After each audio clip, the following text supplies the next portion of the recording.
What's going on, everybody? How are you on this Monday? Yeah, it's Monday all over again. Trav, man, how are you? Blessed Plays, so nice to see you. Mountain Lion, and someone spoke the words SnowRunner. What's going on? How is everybody? I'm good. Hey, you're finally awake. You were trying to cross the border, right? Walked right into that Imperial ambush, same as us, and that thief over there. You know, it's funny you mentioned that, J.R. Strang. I was thinking I was gonna do Skyrim, and then right at the last moment, I'm like, you know what, no. I want to do something nice and really casual. I don't want bandits coming at me. I don't want dragons dropping on top of me. I just decided to drive around and do some truck stuff. And we had realized which particular set of missions we had to do, the contracts we had to do, to open up the garage in the third map. So that is a particular endeavor we are going to get on. Travman, you didn't miss much last Friday. We were having a series of technical issues last Friday, but I am very happy that you managed to get it installed, and we will be playing again on Friday. We will be racing around and doing all manner of tomfoolery and shenanigans. So if you are there, I would be more than happy to get you in the convoy, and I look forward to it. So, and that goes the same for anybody. Anybody who wants to jump in the convoy, anybody who wants to run a couple laps with us or have fun or just cruise around. We had a whole host of technical issues on Friday, and we were just trying to get that stuff all sorted out, and it just was not cooperating in the slightest. So Rambana was having issues getting in on the game. We were having issues getting any of the playlists started, which was really kind of frustrating because there was a perfect number of us to jump in some of the playlists for the week, and we weren't able to basically accomplish any of them. So I went back on Sunday night, and I managed to finish up a bunch of the weekly playlists. So there was that. That was a thing. My back is sore, and I don't know why. Maybe because I didn't have anything for sleep last night. But I'm also keeping an eye on my streaming software right now too, because we were having issues with the streaming stuff, and I don't know if it's the router again or what the hell is going on. But yeah, I'm just hoping that nothing untoward. Yeah, see, it's already starting to do its thing once again. I mean, we're only 10 minutes in, and it's already starting to fluctuate. When I did a stream test earlier, and it was fine, I let it run for a couple minutes, and there was no drop frames, there was no issues, no nothing. So I'm going to keep an eye on that. If that tends to get a little bit too out of control, we'll reassess the situation. I also upgraded to the latest version of the streaming software that I'm using. I'm having some significant issues with my Wi-Fi as well. Like, my Wi-Fi has been dropping out on me, and it's not been cooperating. So there's been issues with my Wi-Fi in addition to any of the other, on top of all of the Twitch-related issues. So I actually, I got the cable company out here. They checked everything, diagnosed everything, replaced a bunch of cable ends, replaced a bunch of splitters. There was all that. I called up Netgear. I bought a technical support contract so that they could actually assist me in diagnosing the problem with what I thought at the time was the modem. They went all through the modem. Everything up to the modem, including the modem, checks out 100% correct. I then started playing with the router. Oh yeah, dude, I know. It's nuts. It's so nuts. And like, you figure if you buy new equipment and you have new equipment, everything should just kind of work. It's not the case. So we narrowed it down to I was using the old style of Google Wi-Fi, so the little round pucks, which basically all of them work as like range extenders. So I was using all of those. I never had a problem. Never, ever, ever had a problem up until I had a problem. And it caused me to have to restart the Wi-Fi pretty much Skittles. Skittles hands down, because Skittles also has a really great flavor of jelly beans. So they do like Skittles jelly beans, which are awesome. Totally awesome. Plus I'm a little bit biased. Chocolate is like meh. But so we narrowed it down to the Wi-Fi, and I replaced the Google Wi-Fi, the old first edition system, with the Google Nest Pro, which gives me Wi-Fi 6 on everything. And I'm still peanut butter M&Ms. Peanut butter M&Ms or Reese's Pieces. I would say Reese's Pieces. Infinite winner right there. I know I got everything new before New Year's. Said I tried to stream and nothing ended up working. I just got no darn interest. Dude, it's really frustrating because, like, if you're chasing the same issue again and again and again and again, pizza or chicken wings? Pizza. I'm a pizza fan. I love pizza. Chicken wings, you got to be in the mood for them. But yeah, I've been fighting with the internet. And I just updated to the newest OBS Studio, like just before stream went live, because I had actually been holding off because I had issues with the previous one, basically causing the entire stream to lock up completely. And while the new OBS, good sports game, goes good with chicken wings though, therein lies the problem. I'm not like a sports guy. I am the furthest thing from a sports guy that you would even possibly imagine. Like, me in sports, it's like I'm missing genetic material that would really make me interested in sports. And I think it goes hand in hand with the fact that I am the least competitive person out there. Like, if I'm trying to play a competitive game with anybody else, I'm just like, hey, that's cool. Hey, look, you won. Oh, hey, I won. Oh, cool. I know it's kind of ridiculous, but I mean, it's just how I am. I'm very, like, while I may talk a good game and get animated about stuff and whatnot, competitive nature, not really. Sports interests, give me a good bucket of popcorn and a movie. Now we're talking. But like, the camera almost looks better already. District, I will take you up on that one. Oh, you kill me, dude.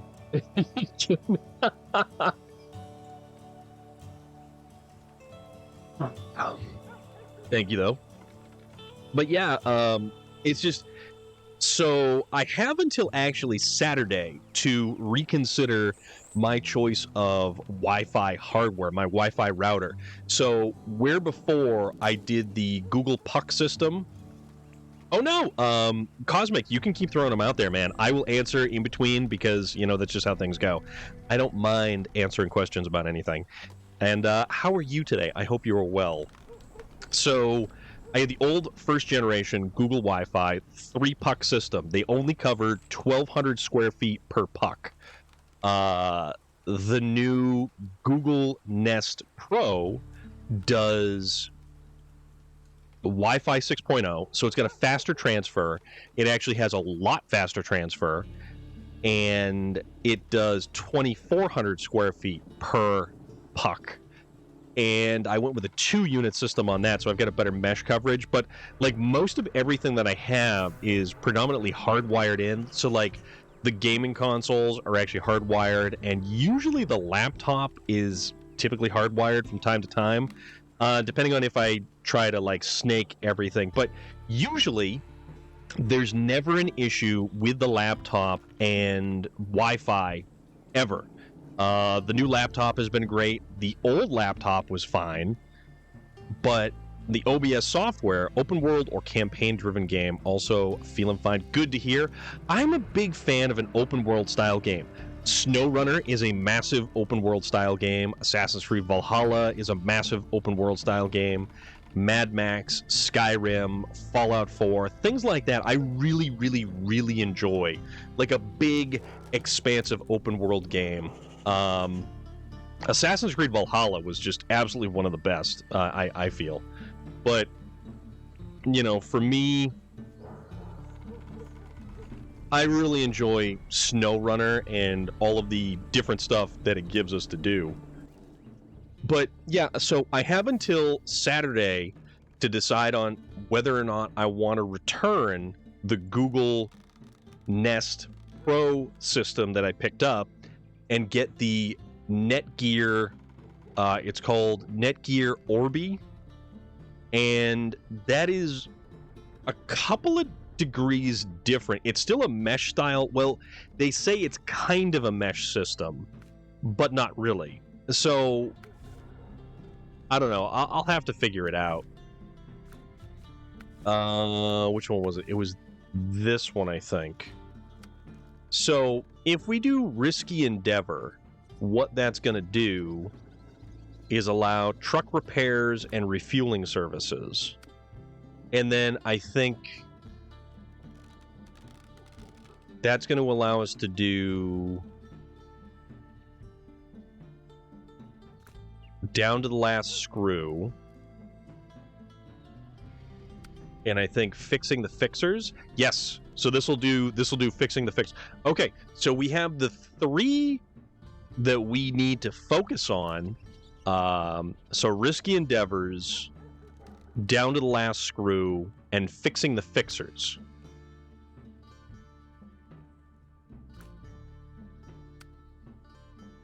So the technical station gets oil barrels and vehicle spare parts, but I don't know from where. Interesting. Fun fact, the actor who played Mad Hatter in the 1960s Batman show was born a town over where I live. Really, I didn't know that they actually had the Mad Hatter in the 60s version of Batman. That's kind of cool, actually. All right, so oil barrels, 2 oil barrels, and 2 vehicle spare parts. That's 4 units of cargo. So we're in the Institute. Wait a minute. Damn it. Went to the wrong place. So the Institute is where we're actually going to be setting up the garage. No, wait. Harvest Corp. Harvest Corp is. I didn't know until I looked it up. All right, so that stuff does have to go to the Institute. Okay. So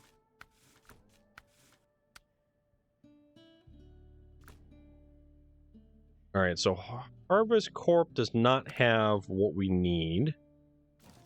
So why don't we check Crossroads? So Crossroads has the vehicle spare parts. Oh, okay. So this has everything. No, bro, I just came back to my PC and it crashed. I was running a game and I was like hours into it. What? What game were you playing?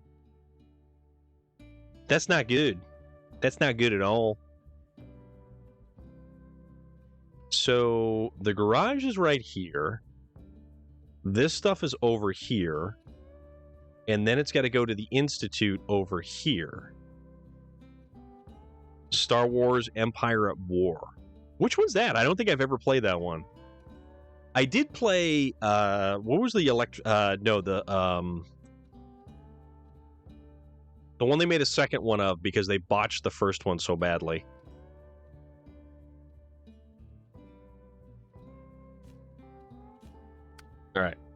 Let's go here. Oh, wait, we are there. Real-time strategy game released years ago. Okay. All right. Yeah, Battlefront. J.R. Strang, that's it. Battlefront. I was playing Battlefront for a little bit of time, and I was like, this is okay, but I'm not super into it. We could do this. We could do this. Or we could do a truck and a trailer. But if we do the truck and the trailer, we would have to get a trailer. And the trailer is over by the trailer store. Right here. That's an Azov over there. You know what? We do have an Azov already over here. That's got... Ooh. We could perhaps...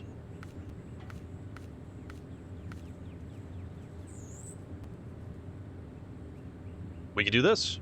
Who will blame me? Why do I have... I refunded you, my friend. I refunded you for the raids. Time to commit felony, tax evasion, and multiple accounts of fraud. What is that? Was that Turnip Boy commits tax evasion? Is that the one?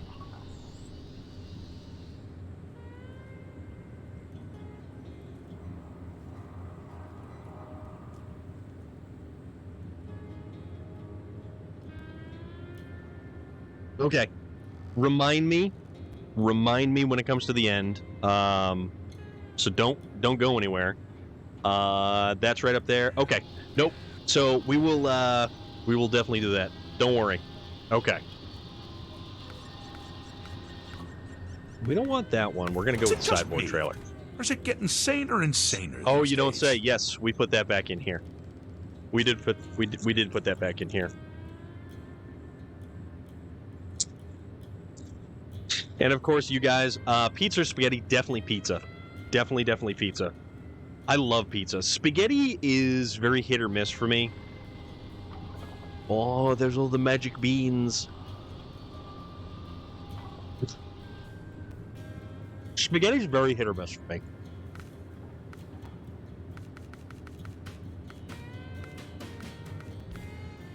I think I tasted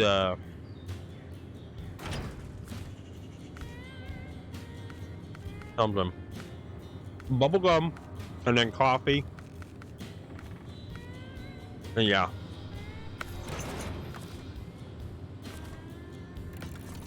Alright, repair all of that.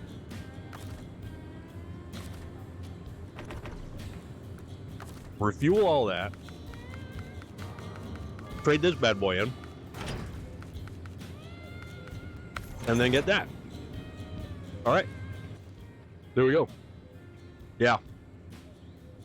Went to a jelly bean store in Florida, and it's amazing how much it costs when they don't put the scale until you get to the... Oh, right, exactly. They want you to put as many jelly beans in that bag as possible. What's worse, people that stand in parking lots and save them, or people that harass the actors that play bad characters?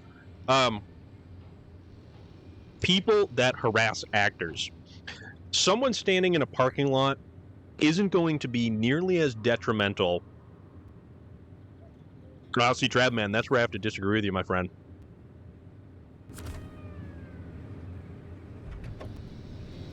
Because at that point, they're really not doing anything to anybody.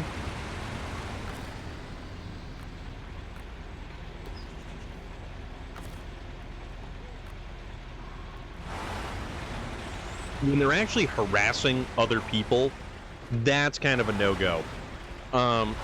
What is the name of the actress who is in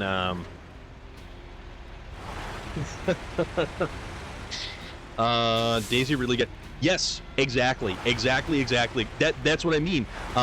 Daisy Ridley and the other actress who was the technician. What the hell was her name? And she was really good.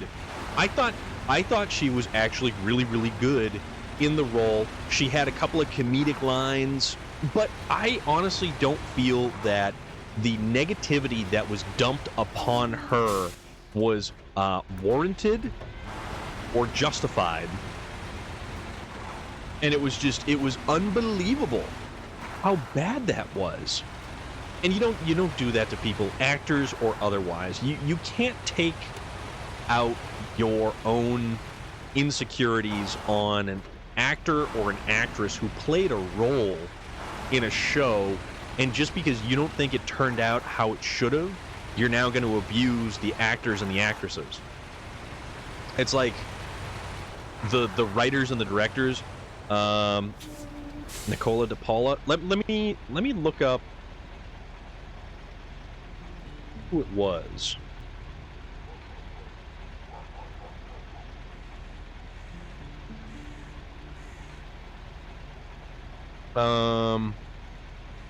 Kelly Marie Tran. Yeah, she was another one who left Twitter after the enormous amount of grief that she got. Yeah, she did too. She absolutely did. There was a lot of that. There was a lot of that. Yep. Yeah, I wouldn't be the least bit surprised. Do not put it past nerds to basically take out all of their own insecurities on actors and actresses. And that is Travman. That is exactly why I can't. As much as I would like to say, yeah, sure, people standing in parking lots is the bigger issue, I can't say that on this particular scenario, because man, oh man, there are lots of actors and actresses who do not deserve the undue amount of grief that they get for simply showing up to do a job.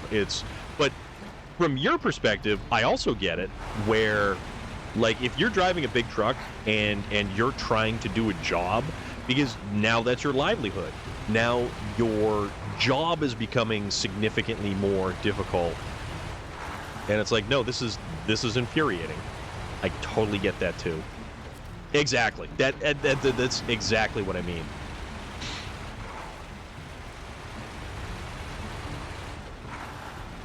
But yeah, I fully understand that one. All right. So let's go pick up some cargo. People that stand in parking lots or people that litter. Ooh. See, yet again, litter bugs are kind of gross. Gross litter bugs. All right, so 2 oil barrels.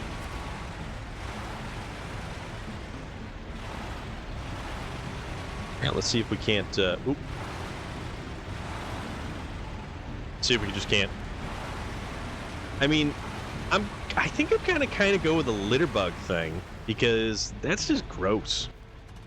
Yeah, people who throw stuff right out the window of their vehicle and are just like, herp derp, there goes McDonald's bag. Nah, man, why you gotta be like that? I'd say make the people standing in the parking lot pick up the litter while they're standing there in the parking lot taking up space.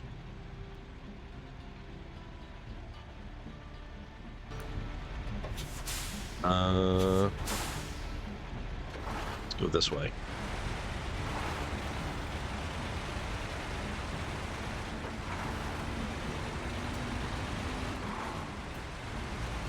And don't even get me started on people who park way too close to handicap spots just because they think it's convenient for them.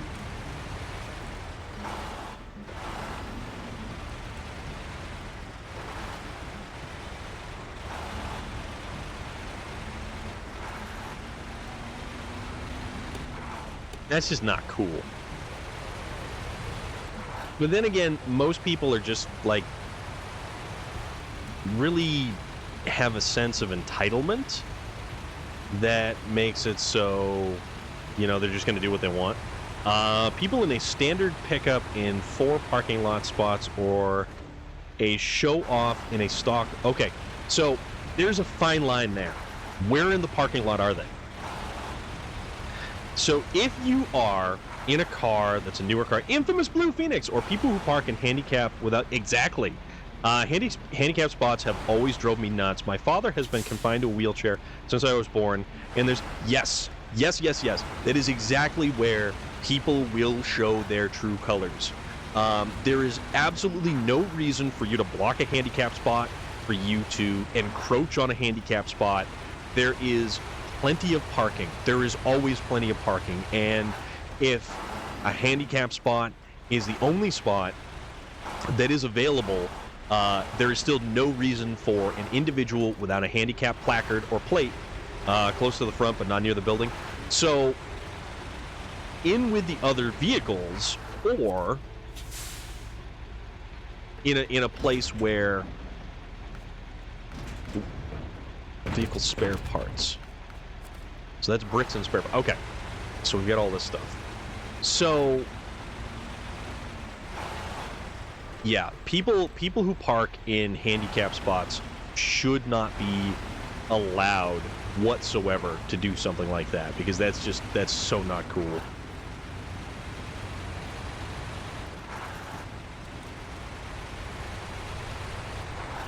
But if you're in a parking lot and there is ample parking, and you have an individual who has, say, like he just got cleaned, or just got a brand new car, or a cop that parks in handicaps, yeah, yep, a cop should know better. A cop should absolutely know better.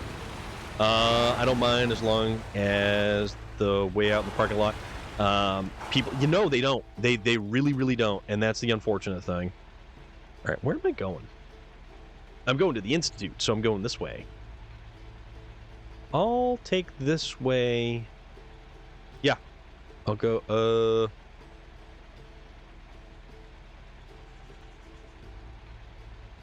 I'll tell you what. I'm gonna mark this, because then I'm just gonna be able to travel and not worry about where I travel to. Yeah, I would say as long as there is ample parking in a parking lot, there should be no issue with how many spaces a vehicle will take up. It's if there is not enough parking, if there is, like, if you're right up against the building and you decide to, what are we stuck on? Oh, we're stuck on a stump. If there is ample enough parking in a parking lot, and I've had this happen to me too. So I'll have my Camaro, and I have really long doors on my Camaro. It's kind of a pain in the butt. Fully understand it. It's part of the game. And if I don't have enough space to swing the door open, it's kind of annoying to kind of climb in and out of the thing. That is my own doing. I'm fine with that. If I'm in a parking lot, I'm typically going to park near the back of the parking lot. I'm going to park where there is nobody else. I'm going to park in a whole different section, and if I have to walk to the front of a store or an establishment, I'm going to do that. What really bothers me, and I take up a single spot. I take up only a single spot. That's why you also have the Jeeps. Well, there's that too. Because a Jeep not having a door. But the thing is, the Jeep doors are like this wide. Like you can open those things up with no room whatsoever, and you don't have to worry about anything. But the door on the Camaro is like an aircraft carrier landing strip. It is a ridiculously oversized door. So it's obnoxious. And install a minivan style door or a Bumblebee Jeep. No. I could get the Lambo doors that pop open and go up, but I wouldn't do that because that looks just pretentious. And there's been plenty of Camaros and stuff like that where you can get the hinge kits to be able to do that style of door, but I wouldn't do that because it's just no thanks. So I park off and another section of the parking lot taking up exactly one space. What really irks me is when you get these superheroes who think that like it's totally okay to just go park right next to you. Yeah, exactly. With speakers, hydraulics, neon underglow. No. But if you take the time to park in a completely different section of a parking lot where there are no other cars, where business is slightly slow for the day, where there's nothing too crazy going on, and the parking lot is massive, and you take your time to park in a different section, and you're all by yourself, and you're not taking up additional spaces, you're parked completely within the lines, and then you walk out, and there's somebody who decided that it would be a good idea to park whatever vehicle. It doesn't even matter what kind of vehicle, whether it's new, old, pristine condition or not.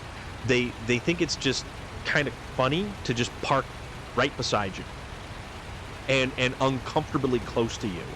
And it's like, you know what? This is exactly the reason why I parked so far away from everybody else, so that I don't have to worry about walking out to the parking lot and then having to squeeze into my vehicle because I can't get the door open because somebody thought it would be funny to park that close. There's a minivan and a van lowrider at GTA 5, so I think Rockstar got it from... chances are they probably did. But then again, if you watched Pimp My Ride with Exhibit... Oh, we go this way. Oh, we do go this way. Oh, brakes. Yeah, there's always Pimp My Ride. But I haven't played GTA 5 online in a long time. And I kind of feel bad about that, too. It's had so much content added to it. And the fact that you can actually play... like friends-only servers, and just drive around and do stuff. What? Holy moly! Mike Carter, what's going on? Lone Jedi. It's funny, we were just talking about some Jedi. We're talking about Star Wars, too, actually. But Miss Silver Moon, Optimus Prime, that's actually an awesome name. How have I failed to follow before? I don't know. That's a very good question. But thank you very much for the follow. District, coming on in. There are the bees. Optimus Prime, which is actually an awesome name. But thank you very much, everybody, from coming on in. It is going quite well today. We are discussing parking lot, like the correct parking lot stuff. Oh my god, he finally followed you? Well, who followed who? Wait, what's going on? I don't know what's happening. I think Scoptimus Prime is a fantastic name, though. That is awesome. So, I must not be remiss in... Uh-oh.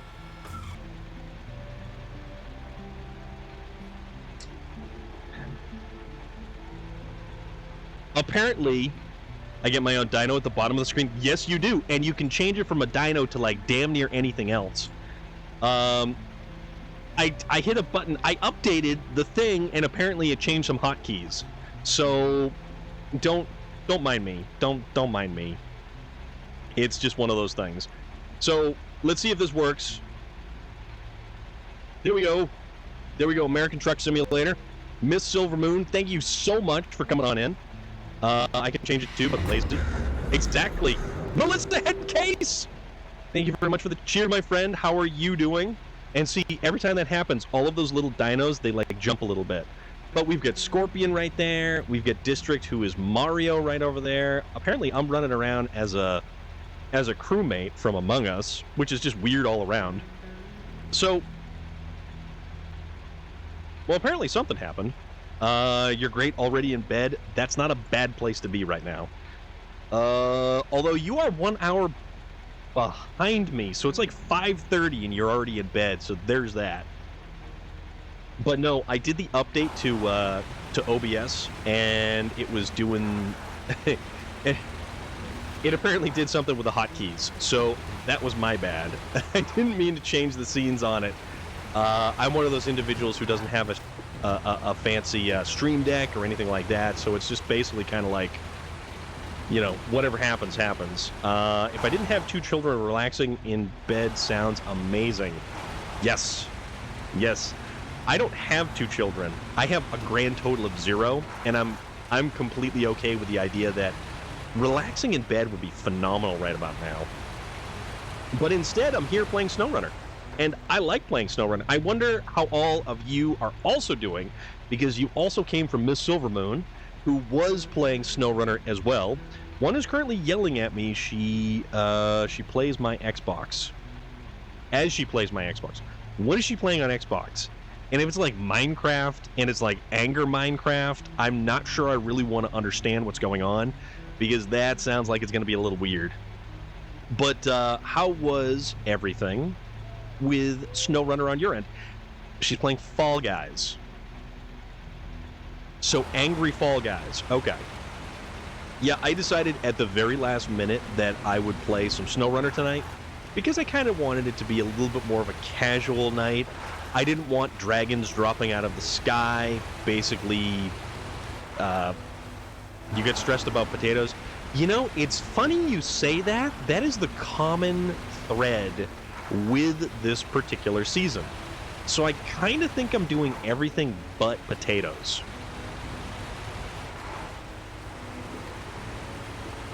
That's not a special type of potato. That's just potatoes stress me out too. Yeah, but you're usually cooking them. You are usually cooking them. Actually, what's your favorite way to have a potato? They're so good, but too many carbs? Yeah. Carbs. But carbs are life. Carbs are those things that are wonderful and magical and keep us going. If you were to find a magical unicorn, you'd be able to turn that into carbs as well. On my third playthrough, I use a mod. I used mod trailers, did all the potatoes in 20 minutes. How is that even possible? I like home fries or Bob Evans mashed taters. Well, not everybody has a Bob Evans right around the corner. I, for one, do not have a Bob Evans nearby. He's cheating. Aha! Aha! You know what? Tell you what. Let's go get some fuel real quick. Fuel is an afterthought. They sell them at Walmart. Use the same tractor. Miss Silvermoon, thank you very much. I do greatly appreciate it. We will see you on the next time. I do try to pop over to your stream every now and again as well. But typically I'm lurking. I'm hiding in the background. Took over a pirate ship. Time to make it better. Absolutely. You copied it from me, Stalker. So that's Stocktimus Prime, is what you're saying? Bumblebee Farmer! Hello! How are you doing? What is shaking? It's like Ace Ventura. Bumblebee Tuna! Although my car is a Bumblebee as well. You're good? Very glad to hear that. I hope everybody's having a great day today.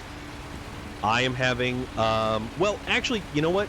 Since I got home and I set all this up, I am having a significantly better day than I was at work today. And it appears that my OBS is holding together. So that's a step in the right direction, too. I was having internet connectivity issues, and I have been for a little while now. So it's just like one of those things where it's like, oh my God, why is nothing working? District, you were here when we were discussing that. And you know what? Actually, guys, I am remiss in my streamerly duties if I do not give a shout out to the ever so wonderful District, who was also last seen playing SnowRunner. You've certainly had some adventures there. That truck came out of nowhere to body slam you right off the cliff. You have had some very interesting adventures with all of the things that you've done. All right, where's this stuff going to go anyways?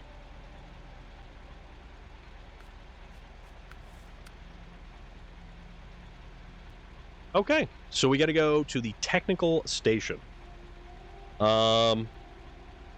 You are very welcome, my friend. You are very, very welcome. For real. You are an awesome, straight up, fantastic dude, and I greatly appreciate any time you come around. And I will definitely say our last adventure in Space Viking stream from the other day was beyond hysterical. That was probably some of the funniest stuff that we had ended up doing in quite some time. Like, that was just unbelievably hysterical. And for anybody who wasn't here,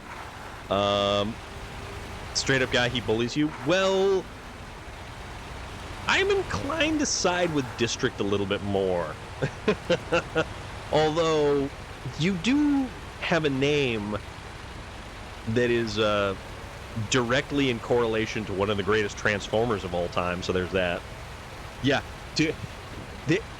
So I went back and I watched some of my stream. I also watched some of Space Viking stream, and honest to goodness, the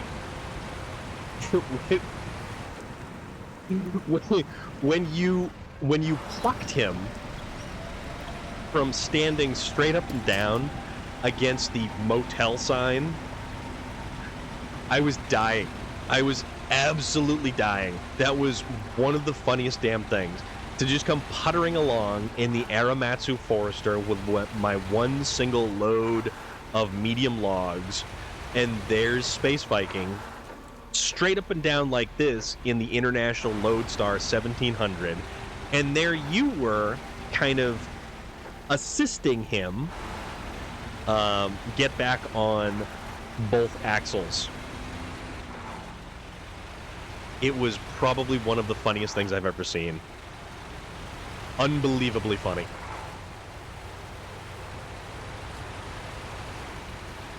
And I need to go back and I need to make a clip out of it, because I actually tried to get a picture of the shenanigans, and I don't know if I captured it properly or quick enough. So there's that. And thinking back on it, I should have just taken the I should have just taken some video footage of it and did that, but hindsight's 2020, and it was still some of the best stuff I've ever seen.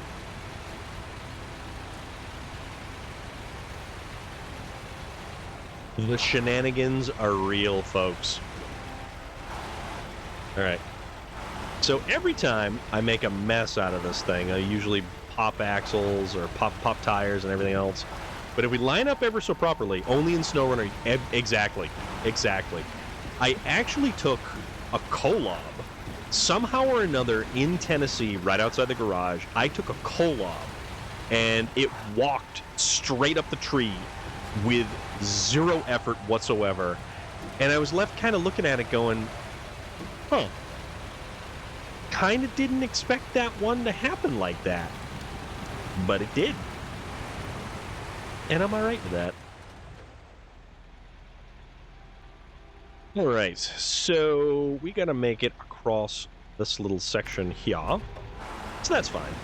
That's fine. We'll just keep going that way. And I believe that's where we were having issues previously with some of the trucks. But we haven't learned our lesson just yet, so we're going to repeat the mistakes of the past by doing them all over again. And this time, we have a truck that has 4 units of cargo, and potentially the ability to make an even larger mess out of everything. So away we go. But actually, the Azov 73210 is probably one of the more capable trucks. I get back to hear that. That's yes, absolutely. And usually when I create a big enough of an issue, I leave that issue for future me. Because future me can deal with that issue. Yeah, see, this truck went through that like nothing. Like, there was absolutely nothing there. This is one of the more capable trucks, and I am so happy that they added the adjustable suspension to it, because it definitely needed more ground clearance. When the front of the cab hangs lower than most of the axle. Cryptid Tails, what's up, dude? How are you this afternoon? Ogrimmar, coming in with a hydrate, my friend. Thank you very much for that. How are you this afternoon?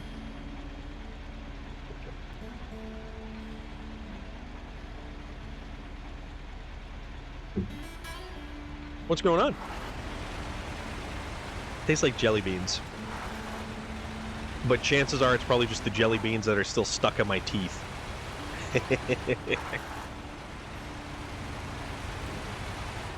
Oh, man.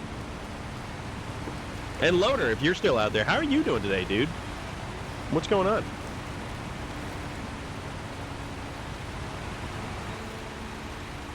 All right. So we gotta go... Yeah, this ain't too bad. Starbuck, this truck with the raised suspension is probably in the top 3. Absolutely. Yep. You can do a 3-slot cargo bed. You can do a 2-slot cargo bed with the crane, and you can still haul a trailer. It has really, really good turning radius. It's got really great fuel economy. It's powerful.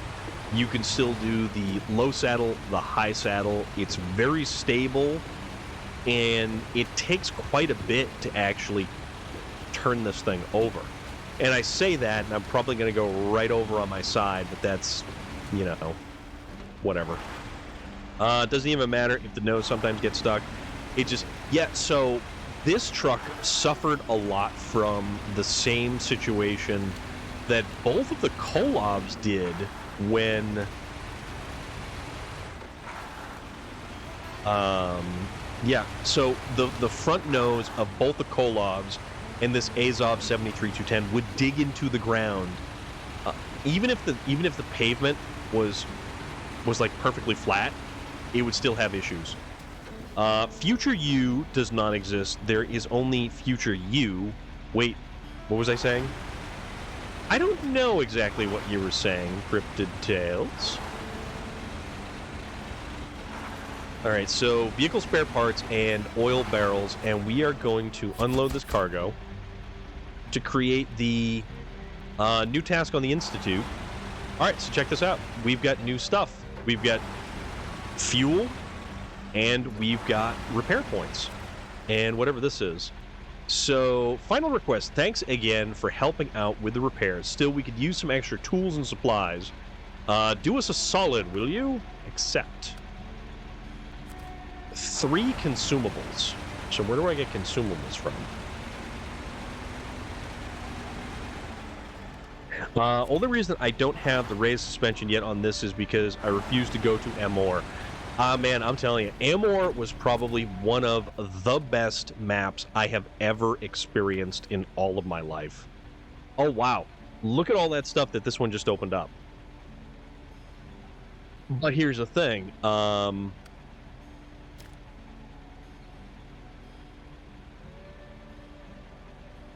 This is the one that we're going to do. So the Tuz... Con, and then we get 3 vehicle spare parts. Doctor thinks I am Bane damaged, but I don't believe her. I mean, potentially. You never know.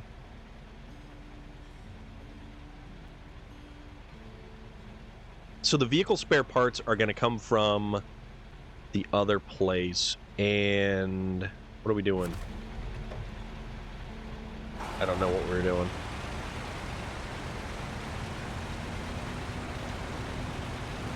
But we could actually realistically leave the trailer here and go on about our business.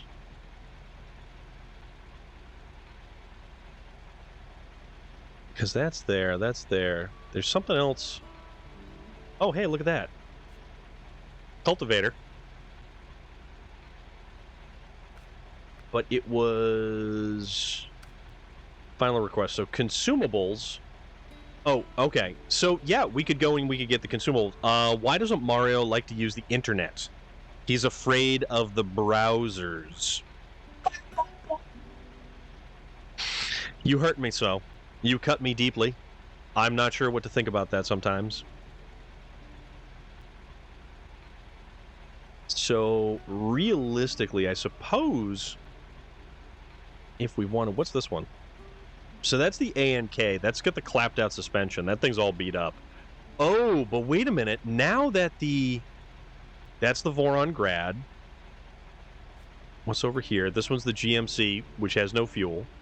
So here's the cool thing. Now we have a serviceable plaza to get fuel and repair points out of. Okay. Okay. And then we've got whatever this task is. It's like we're opening up hidden tasks, which is kind of cool. That is for... Okay, so that's for the consumables.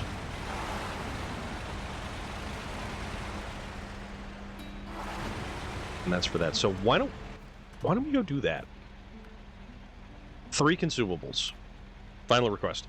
My neurologic doctor is Dr. Mento. It was difficult not to giggle at that, and the office clerk at my GP's clinic seemed to struggle with that name. Dr. Mento? My guy. That is just kind of one of those things that's like, yeah. That's kind of funny. All things considered, that's kind of funny.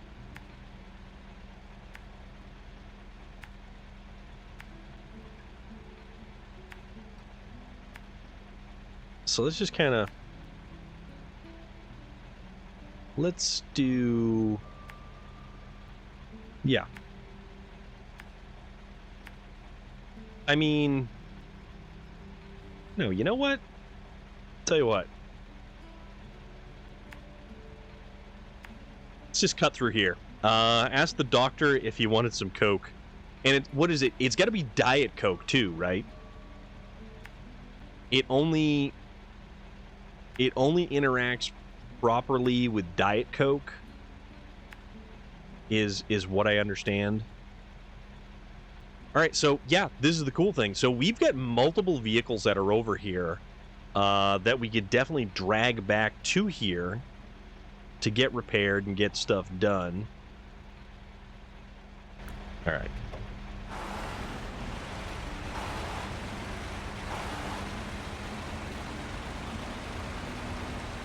Oh, and the sun is coming up. It's going to be another glorious day on the farm. Probably because, you know, just because it says diet means it better. No. Travman, have you ever experienced Coke and Mentos mixed together? There is a chemical reaction that takes place.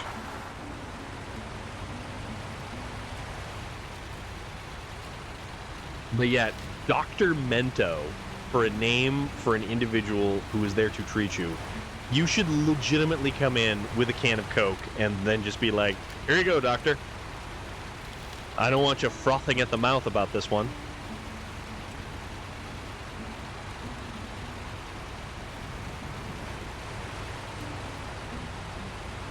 So it's unfortunate. For the first time in almost 20 years, I have brought my diabetes under control. That is, dude, really? That's awesome. Let's see if he shoots for the... Can you imagine that? You have this guy, or this could be female, I don't know, but Dr. Mento, and you're like, here, have a Coke. So Dr. Mento takes a sip of the Coke and goes, and just like skyrockets through the roof in a trail of foam. Brilliant. Brilliant. Travman, you are on point with that. Just like the... And just a complete and utter jet of foam and everything else just goes skyrocketing. All right, so... I think it was here we were having some issues. All right. Let's see if we can not have issues going through here.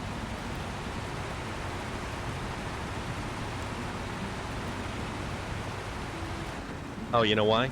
Because we're like crawling along. Dirt Road Disciple. This guy's got a beard. Instant follow. Why? Thank you. I do appreciate that. Thank you very much for the follow. Hope you're doing good today. What's going on? Dirt Road Disciple. That's a hell of a name. There's so many creative and awesome names for people out there.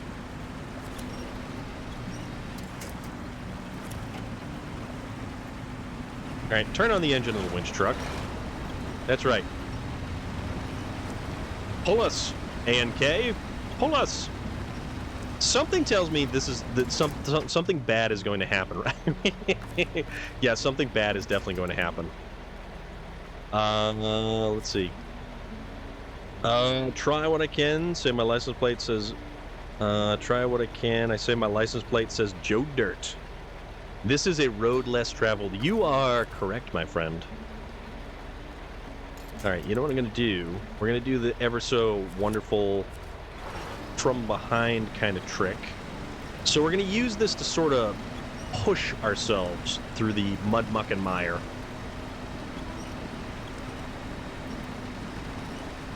And it would be probably potentially easier if the A&K was in a different spot.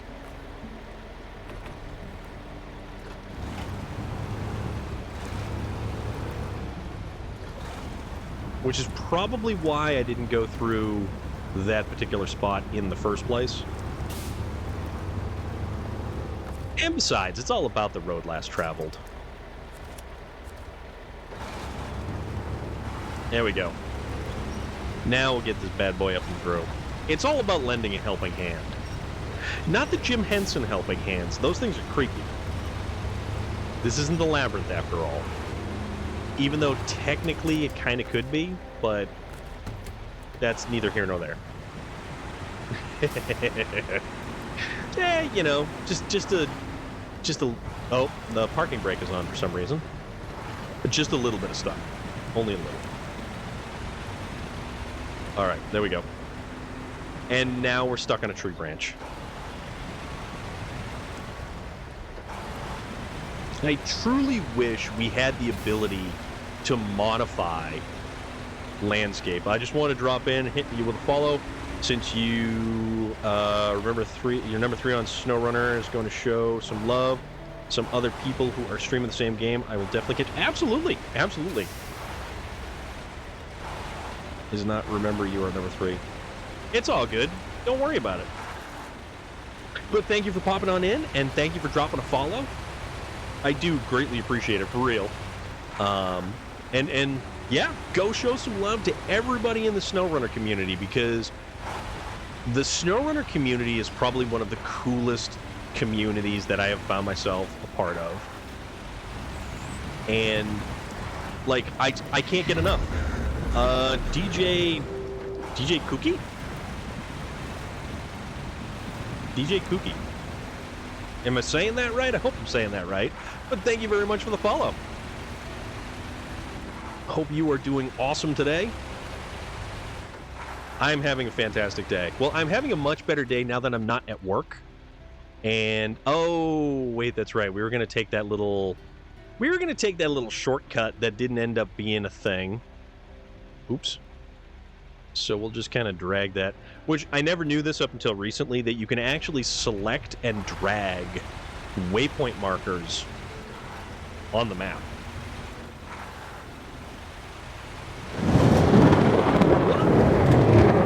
Hey, hey, hey!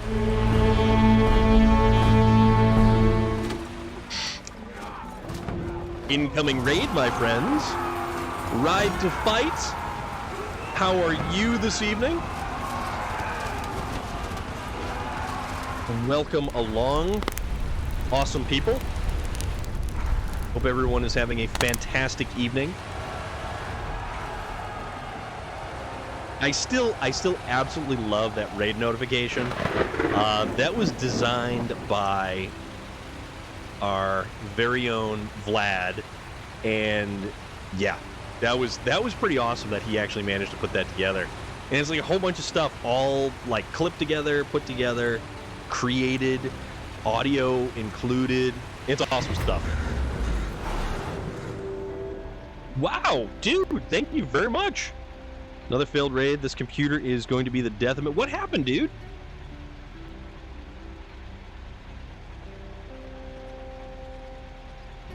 That little crocagator right there. Right up there. Oh, you're playing Dead Space. How are you enjoying Dead Space?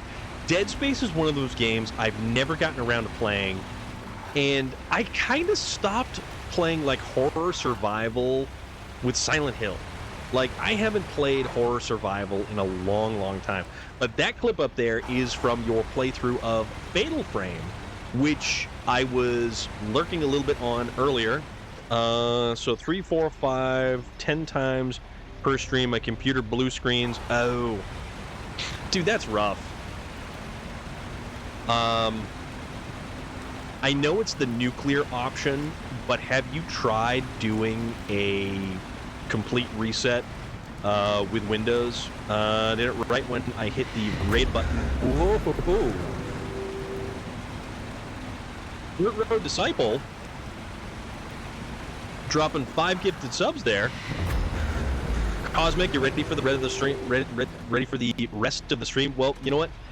Dirt Road Disciple just came in, just followed, just subscribed, and just dropped 5 gifted subs right there. Just getting tired. Oh, a bucket of fruit snacks? What kind of fruit snacks?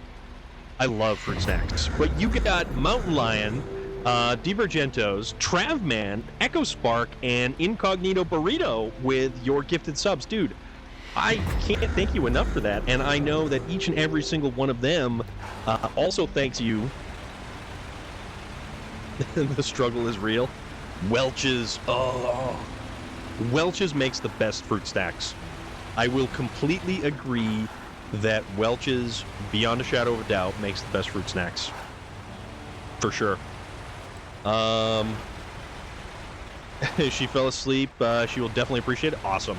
Very, very cool. How many times have you rolled your truck this session? None. We started at 6 o'clock, and I have not rolled it once yet. So that's some of the undying charm of the Azov 73210.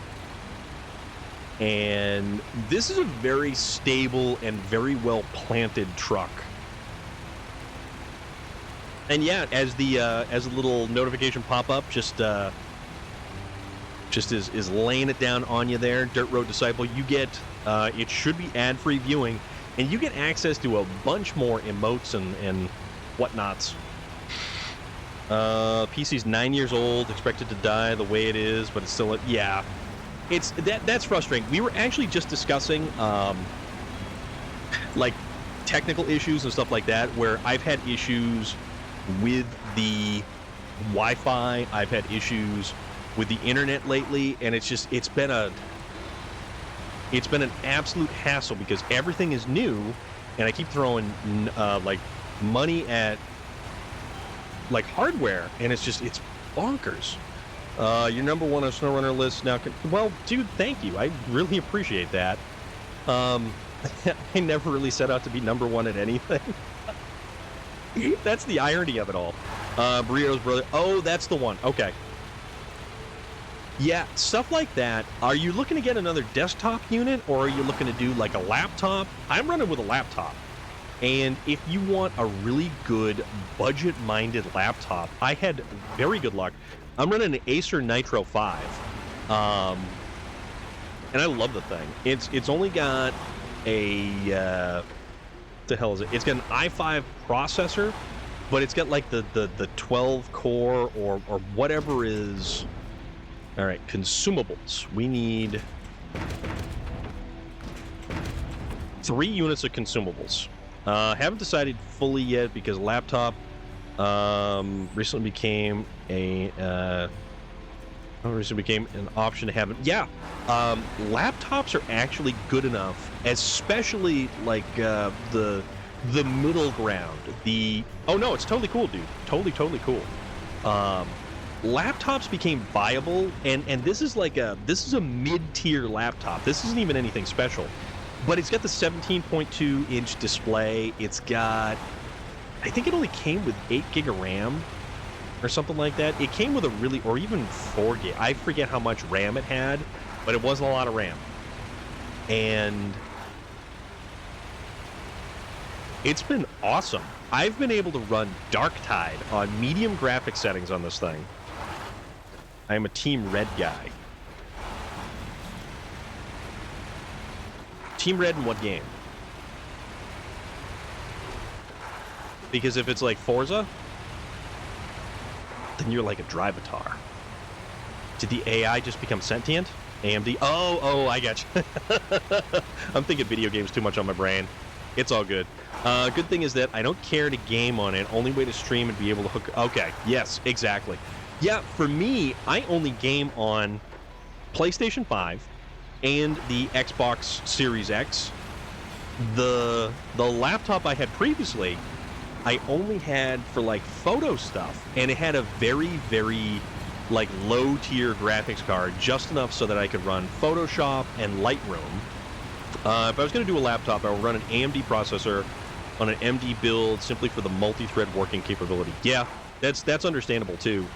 I was looking for something that was not overly pricey and was basically good right out of the box. So I did get this one, and the only change I made was dropping in, I believe, I did a 32 gig of RAM. It's like 32 gig of RAM is what it 32 or 36, what it maxes out at. Scania V8 Rat, how are you? I am quite well, my friend. What's going on? When you can you? Yes, I can. Yep. So it's actually, you can get Acer all day. Yeah, dude, Acer is awesome. And people don't seem to think, that like an Acer is even though it might slot in at like a mid-tier laptop or, PC computer, they are dollar for dollar. If you look at the Acer Predator, that's a hell of a machine right there. It's like a really, really, really good machine. Where am I going? I don't even know where I'm going. Oh, you know where I'm going? I'm going right here. I'm going right here. I'm going right here, right here.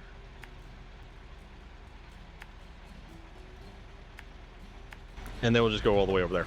Yeah, but I think Acer is fantastic. Acer has really kind of emerged from being a like low-tier quality product to something that's actually really, really decent.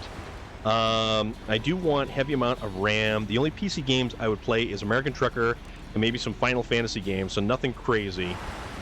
Yeah. No, this thing will actually, I can play Darktide 2 on it, which is awesome. You're only man. We don't expect you to be able to talk and drive at the same time, which is basically. Oh, it's all good. No, this game I can kind of play pretty much on autopilot and not even think about half the time. So it's one of those things where it's just like, nope, just gonna keep going, just not pay attention. If we bump into something, we bump into something. But the cool thing is, Ride to Fight, is Best Buy, if you have a Best Buy card, your Acer Aspire from 2009 still works and can stream. Yeah, my Acer Aspire, it was an E15. I got it for $400, and I bought it through Amazon, and I got that in 2018, I want to say, and I only just replaced it maybe 4 or 5 months ago.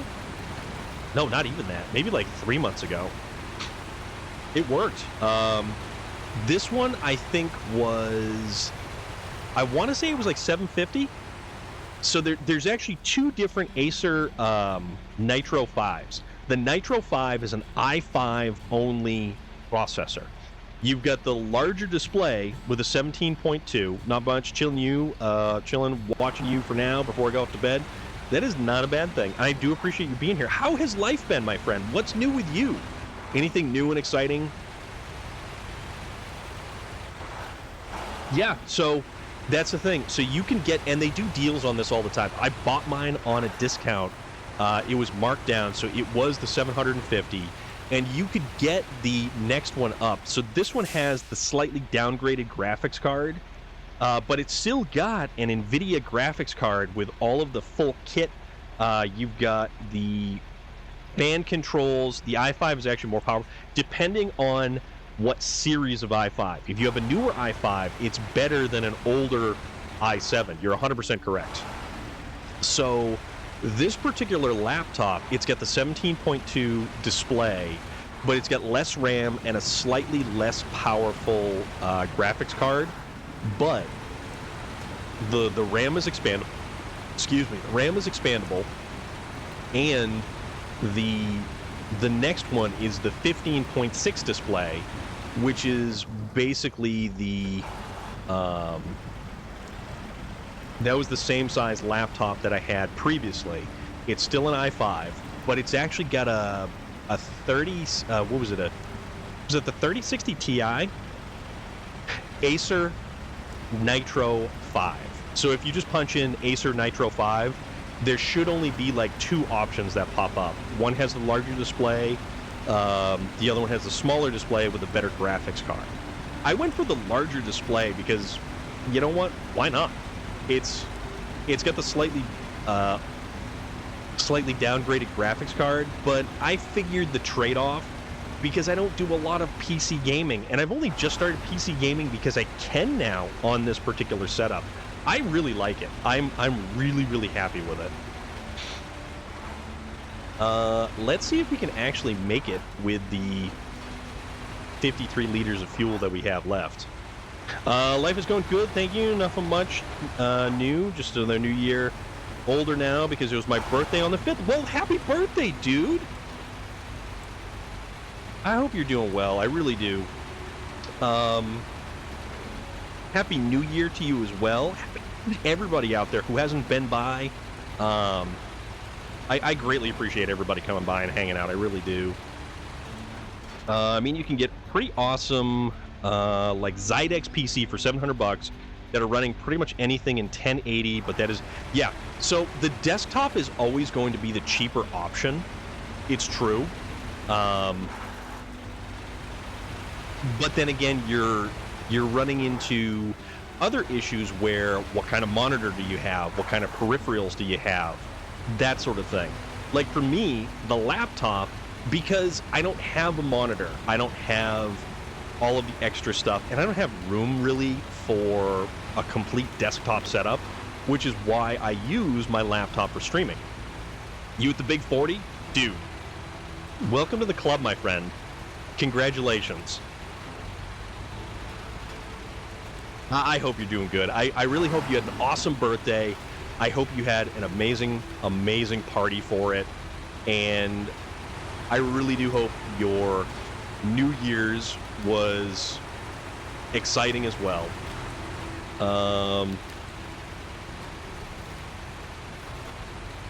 Lost my 100% favor with Ariel. I need to use the Prey Power more to get 10%. Oh, which game are you playing? Who will blame me? Yeah, 40, man. 40, yuck. Okay. I see how it goes there.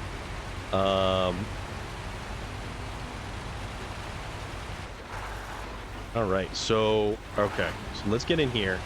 Let's get some fuel, and then let's spin around, and we'll go back and figure out what we're gonna do for where.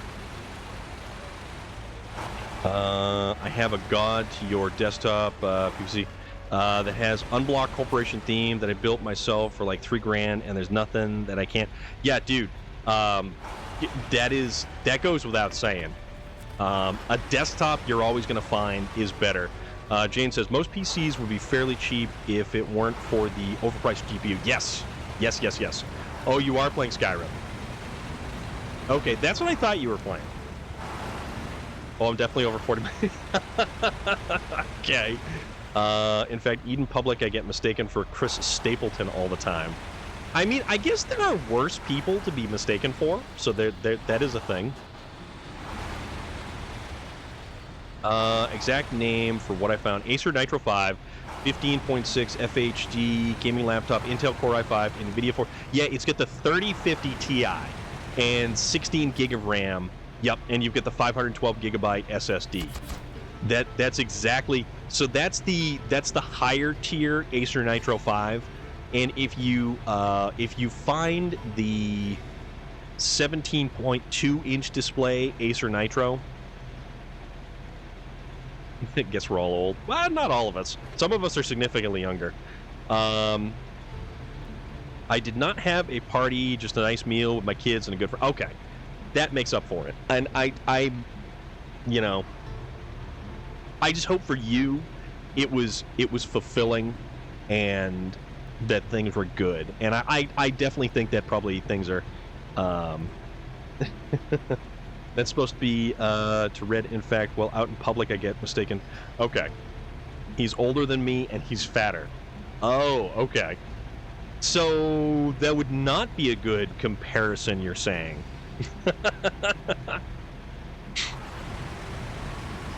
All right, so what do we have? Oh, you know what it is that we're doing next? We are doing the recovery. All right, let's shut the engine off.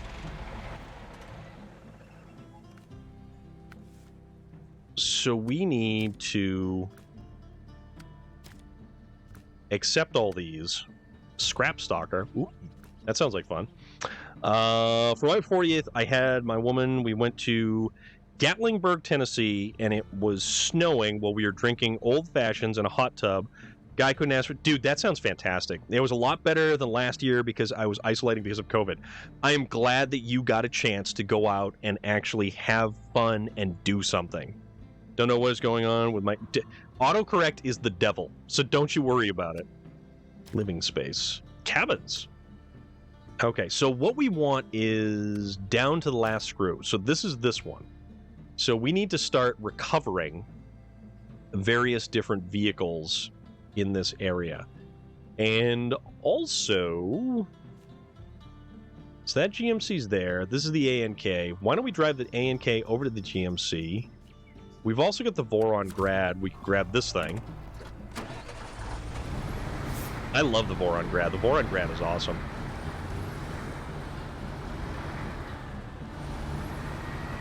A hot tub in the snow is actually one of the cooler things to ever experience. Like, just the big, heavy, fat flakes falling all the way down around you. Like, all kinds of cool stuff like that. That's awesome. Alright, so... This dude...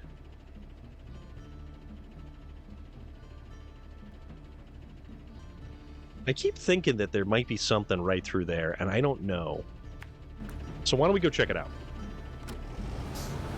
Because apparently I still have one engine for something. Haven't done the hot tub in the snow in so long.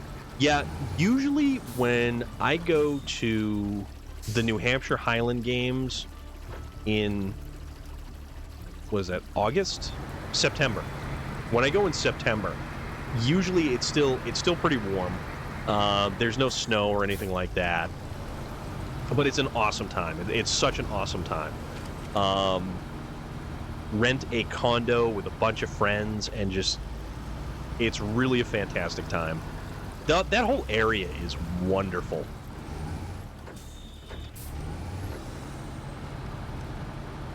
Kind of feel like I'm playing Forza here for a second, coming into a corner hot and gotta jam the brakes and slide.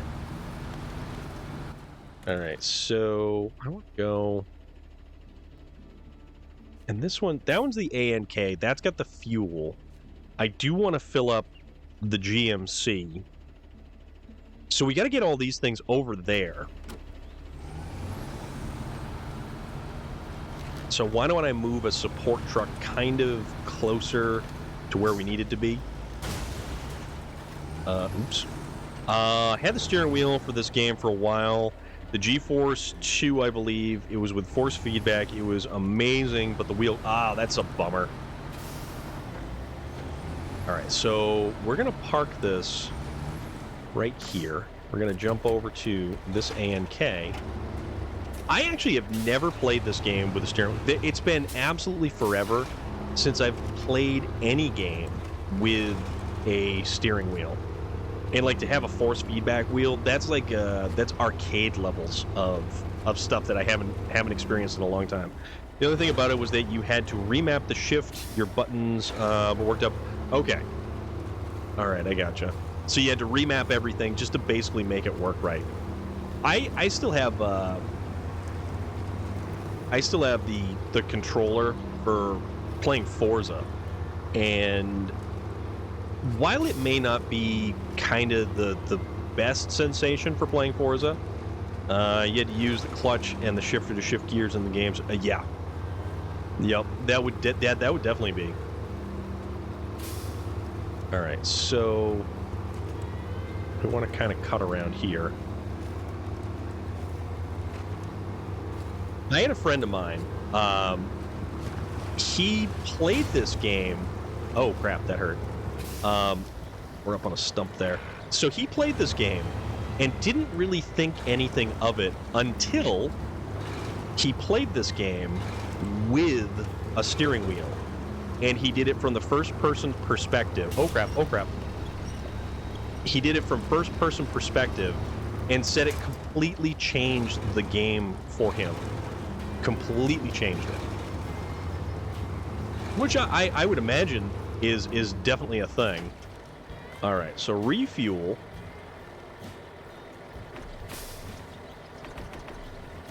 Okay. Everything stopped off. When I had the steering wheel, I played it in first. Yeah, that's definitely the way to do it. That is like 100% the way to do it. So this thing's only got the medium log trailer on it. So why don't we see about...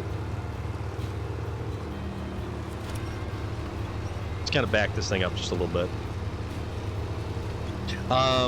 So do you only game on the PC, or are you a console gamer as well? What other games do you enjoy playing? True story, years ago, I bought a wheel for the Xbox 360, probably Forza 2 or 3. I had no idea what force feedback was and had nowhere to really hook the wheel to support. So I hooked it to to a TV dinner folding table, those cheap metal ones. My first turn, I forced the wheel, and the force feedback sent the wheelbase and table spinning, smashing. Dude, that's awesome. That is so funny.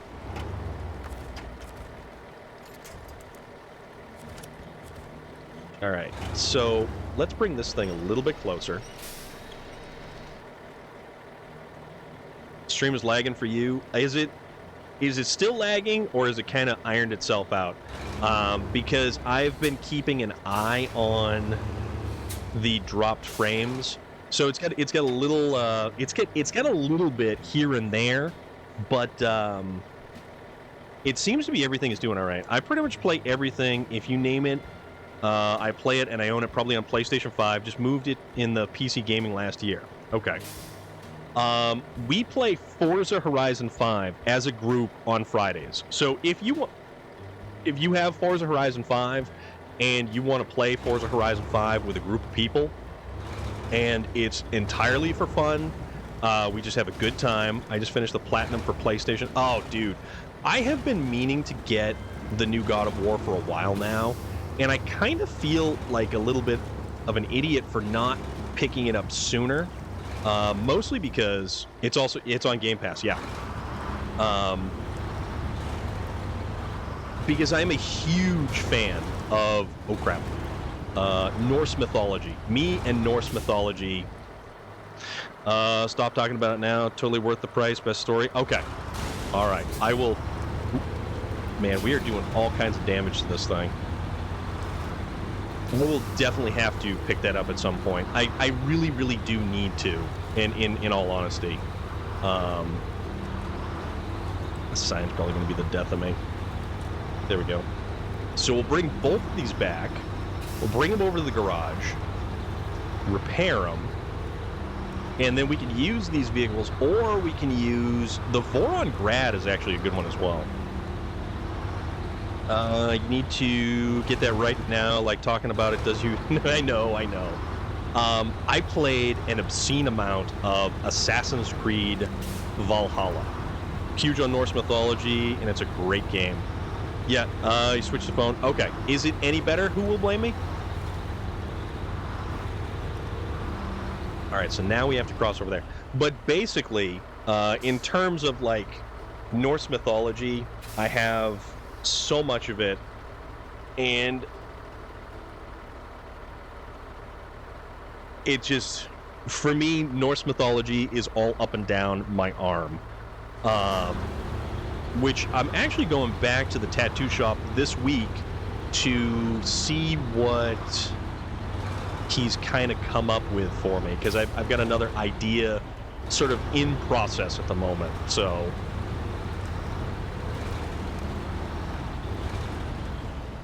haven't had any tattoos. My old lady keeps pushing me now. That's cool though.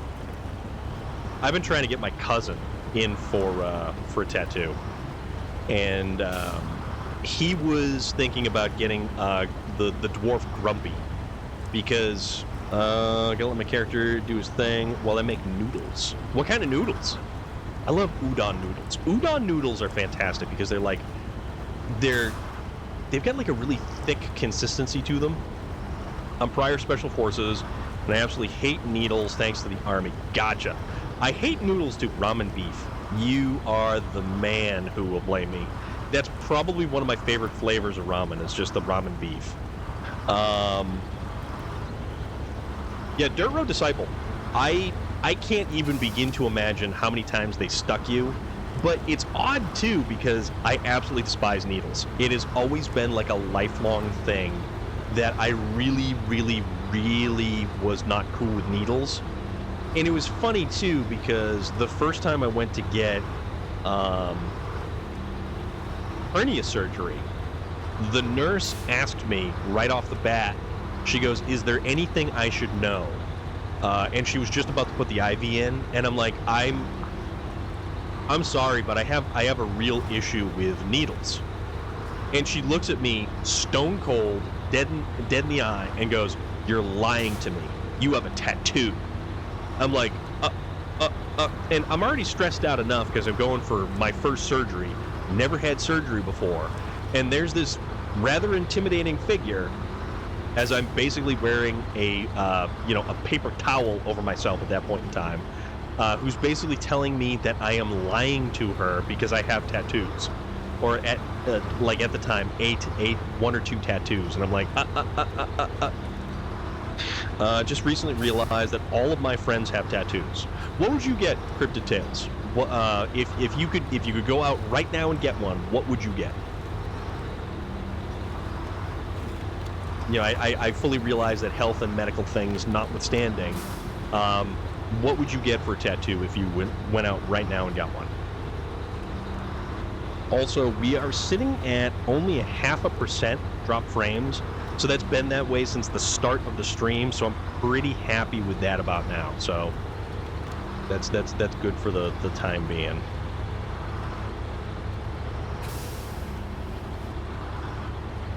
Also, I like the fact that the GMC 9500 is just kind of pushing us along as we're just churning through the mud right now too.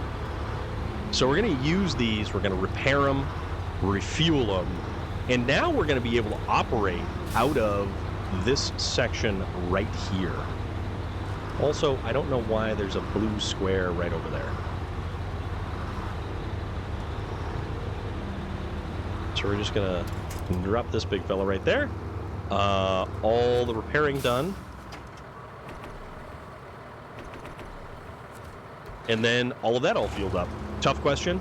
Yeah, it's meant to elicit delightful amounts of contemplation, sir. What's this? I don't know what this is. Stage complete. Okay. GMC. Take this bad boy. Fix it. All fixed. And then we will refuel it. Even though we didn't really use too much in the way of tramp stamp. What would it be? Would it be like the barbed wire? Like what would it end up actually being?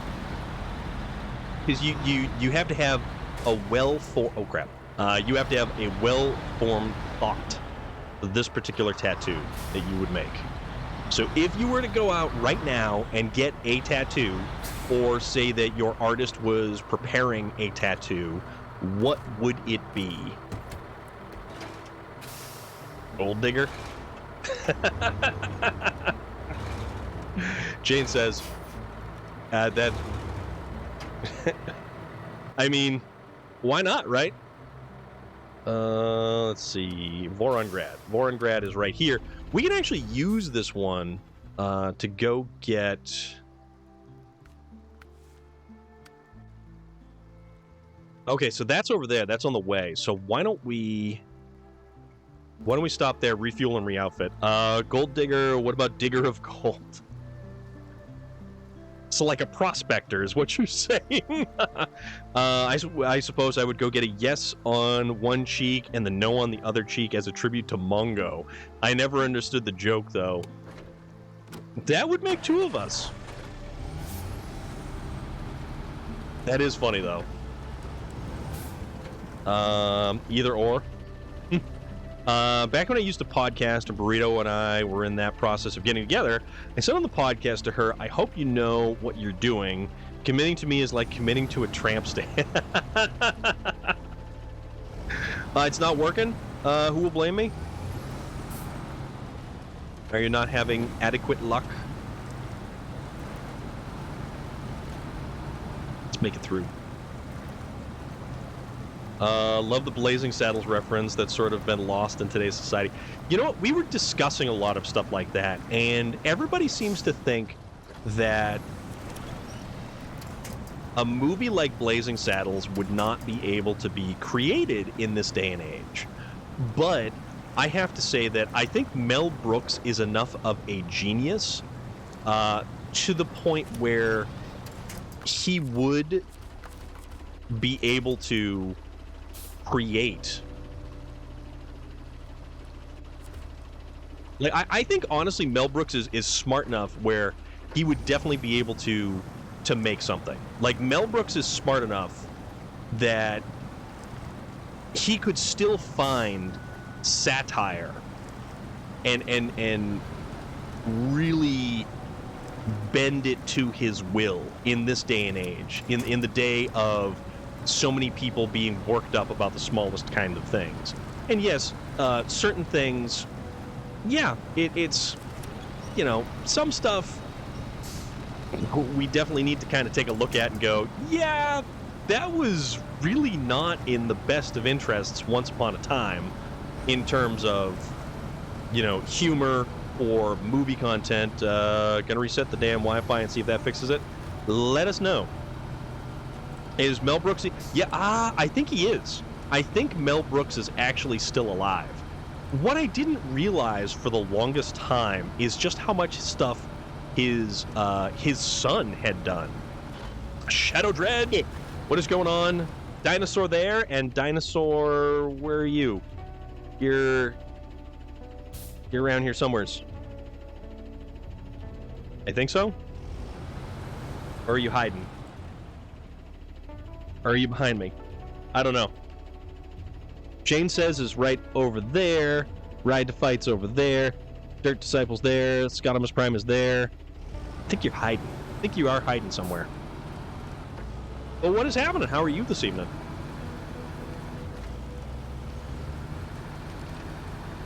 Test. Oh, there you are. Ha-ha! Found you. You have been found, my friend. So there's a whole bunch of dinosaurs just kind of roaming about right there. But yeah, I believe Mel Brooks is still alive. And apparently Mel Brooks is, I think Mel Brooks is like 90 something. Let's take to the internet to find out. Uh-oh.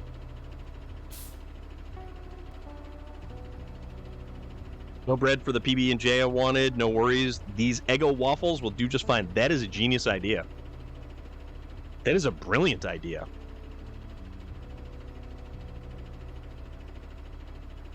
Okay, how old is Mel Brooks? Mel Brooks is 96 years old. Max Brooks, his son, is 50. Dick Van Dyke is 97 years old. So, that's a thing.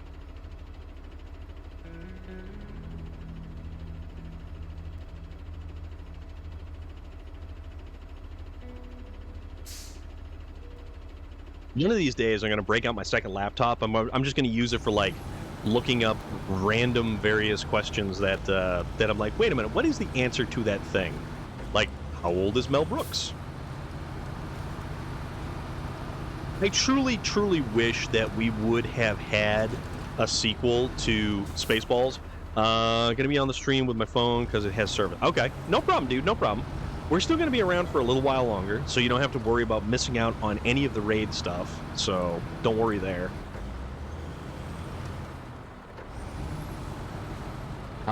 It was crazy when Robert Stack, Unsolved Mysteries, and Airplane died. One never would have thought that he was as old as he was.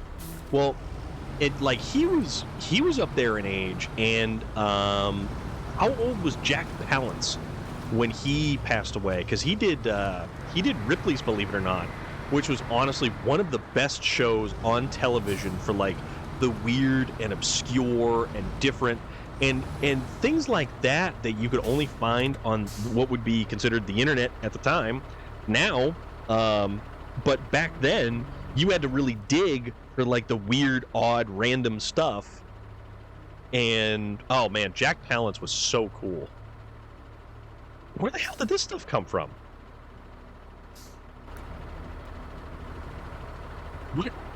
Where did the oversized cargo come from? This is bonkers. I don't know, man. There is some weird stuff afoot. Hawk the Slayer, not one of Jack's finest, but I loved it as a kid. Jack Palance was in so many different movies, and man, he did some weird stuff. All right, where are we going? So we need to recover this guy. So we're going to go... Oh, damn it. Wrong one.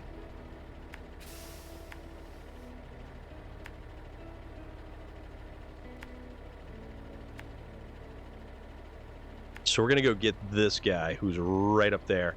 And realistically, if we want, we could have recovered this Lodestar 1700. Eggo waffle PB&J sandwiches, 10 by 10. Oh yeah, dude, I love Eggo waffles. Eggo waffles they've got a unique flavor to them, and I don't really know exactly how to describe it, but it's awesome. It is so damn good. So do we want this guy? Yeah, you know what? Screw it. We'll take this guy.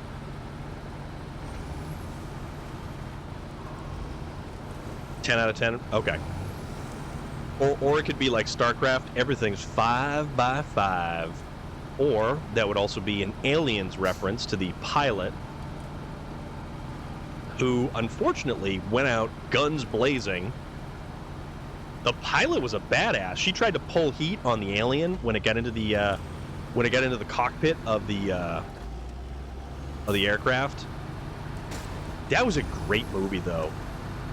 The fact that the Colonial Marines went in there completely sure that they were going to rock base with whatever they ran up against.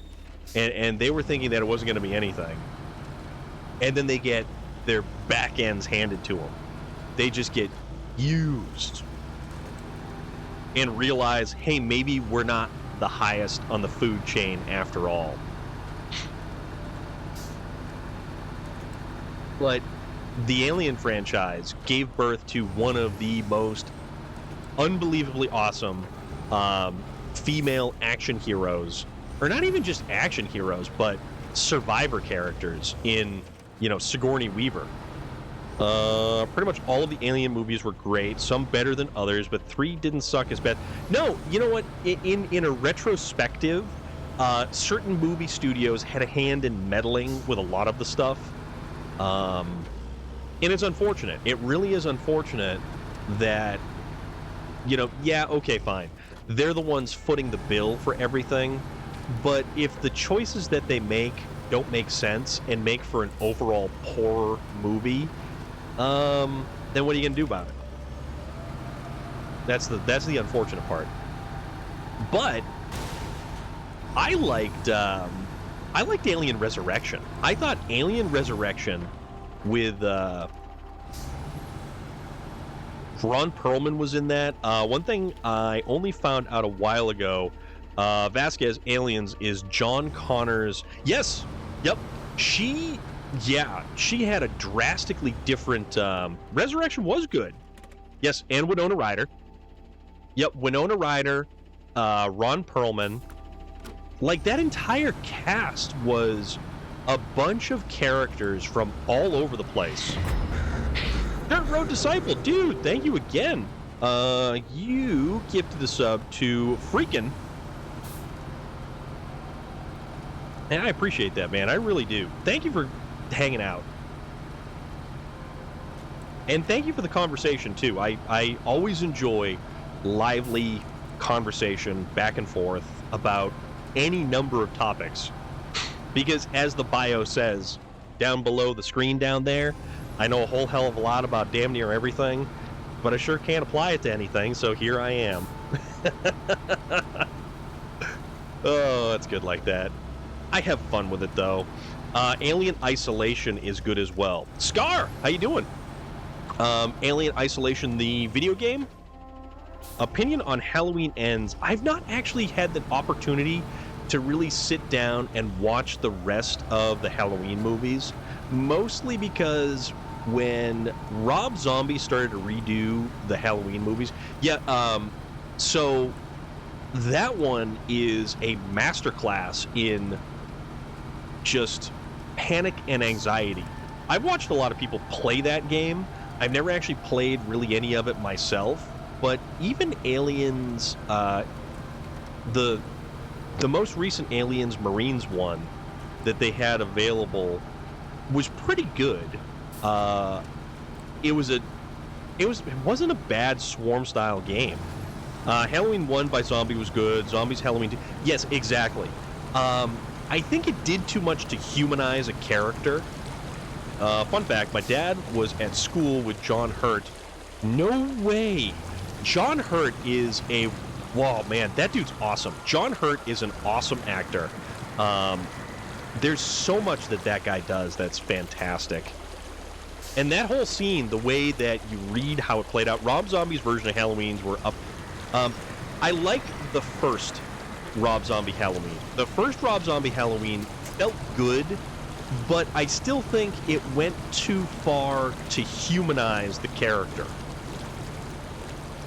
But that whole scene where they had no idea what was actually going to happen at the time, and the actual reaction to the chestburster scene was completely legitimate.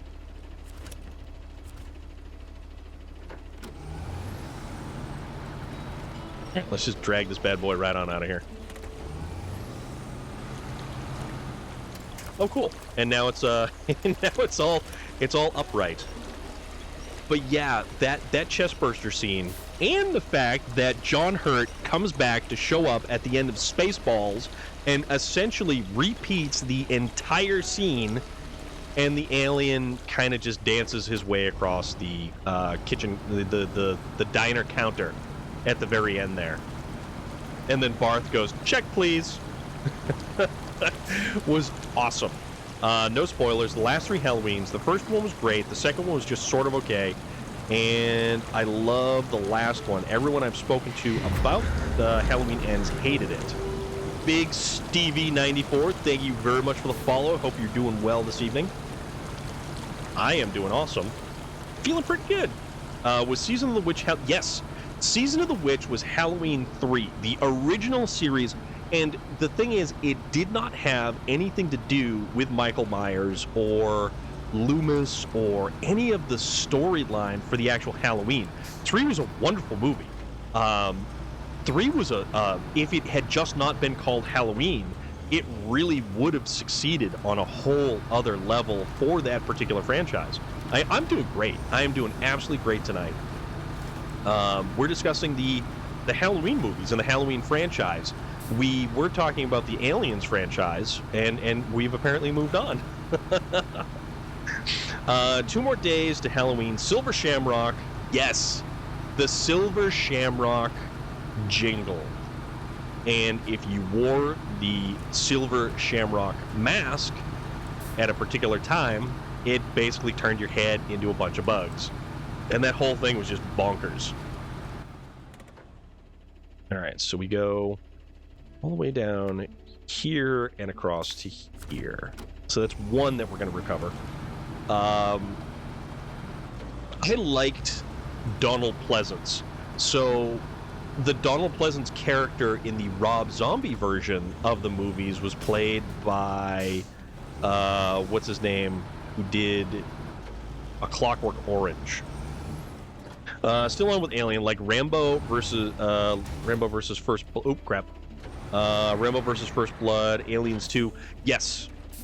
Well, so Rambo First Blood, the original Rambo movie, and then Rambo First Blood Part 2 were drastically different tonally films. Great Michael and Jason both are my two favorite slashers. Dude, you know what I think is a criminally underrated Jason movie? Jason X. And I don't care what anybody else has to say about Jason X. I love the weird, goofy Jason space station hockey mask that they had him wear. It was fantastic. Figured out how to exploit the prey oh really? Yeah, Jason X was fun on its own. And you know what? Freddy versus Jason, and I really wish they had made a second Freddy versus Jason. With me being from the UK, he had you had Hammer House of Horror. Yes, so you grew up with Donald. Malcolm McDowell. Malcolm McDowell, right? Malcolm McDowell was the one who replaced the Donald Pleasance character in the Rob Zombie versions of those movies. And honestly, I think Rob Zombie is a fantastic director. If anybody has seen The Munsters, I think he did good. I think he did really good. Freddy vs. Jason was the highest kill count with all Freddys and Jasons. It was a great movie. That was such a fun movie. And the soundtrack to that movie was awesome. So the soundtrack for Freddy vs. Jason, The Munsters is worth it. I think The Munsters, a lot of people say, The Munsters okay. I think it was fun. It was a fun interpretation of, the classic Munsters. It was a pleasure being here, brother. You have an awesome stream, and I'll catch you on the flip side. Good night, all. District, thank you so much for hanging out, man. Thank you for coming in the raid. I hope you have an awesome rest of your night. Take care of yourself. And you guys, if you are not following District, I'm going to do it one more time because the man deserves all the love that you can give him, because he's a damn good streamer and he's awesome at SnowRunner. Probably far more better than I am at SnowRunner, because he does all kinds of hard mode challenges. Think about Freddy original. Couldn't see him as scary with what on earth do we have going on here now, ladies and gentlemen?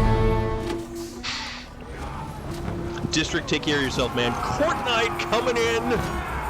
All of you awesome people. Crit Frog, where did we come from? Where did we go? We all came from Court night, yo.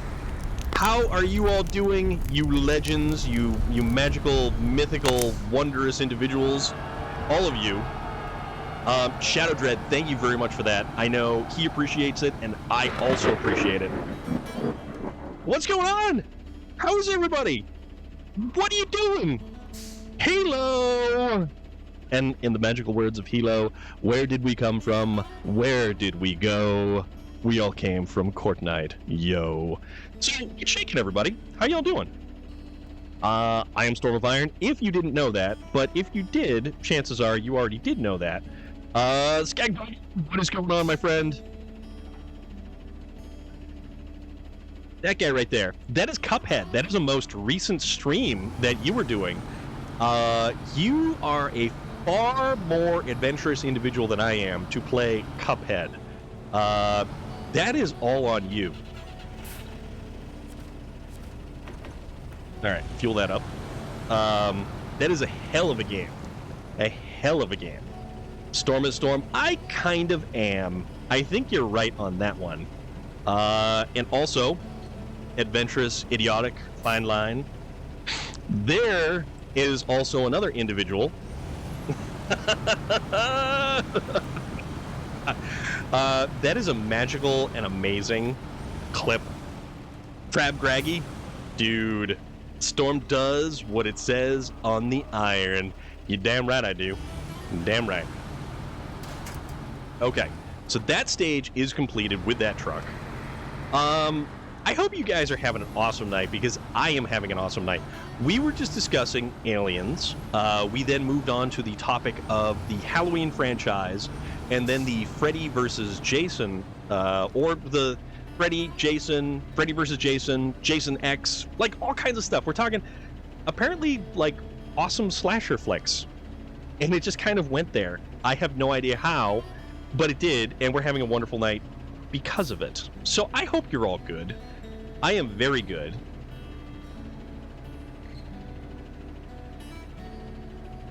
Playing some Euro. I did see that. I was lurking in the background just because I had to do the work related thing. Doing convoys, and Skag would not stop crashing into me and being chaotic. Not that you probably didn't appreciate the chaos, my friend. Okay. So, see, here's the thing. See, you can play Euro Truck Simulator, but you won't play SnowRunner. My friend, if you play SnowRunner now, I think your tune would change ever so slightly. Just throwing it out there. Just saying. I think that is not the right way to word that. You hadn't seen any Friday the 13th movies before last October? Yeah, because you had your 31 days of horror movies. Did you in fact watch a horror movie every single day? Since it's not Michael in the first one, I figured I'd watch the first one and the second. See? There you go. You know what's up. I have played SnowRunner, but I would love to give... dude, I would jump in your game with SnowRunner. Hands down. 100%. Okay, maybe I was just a tad chaotic and a tiny bit of smashy. So here's the thing. Is it outside the bounds of Twitch rules if you were to, say, get a little tipsy and use Euro Truck Simulator as a what not to do when drinking type stream? There's a question for you.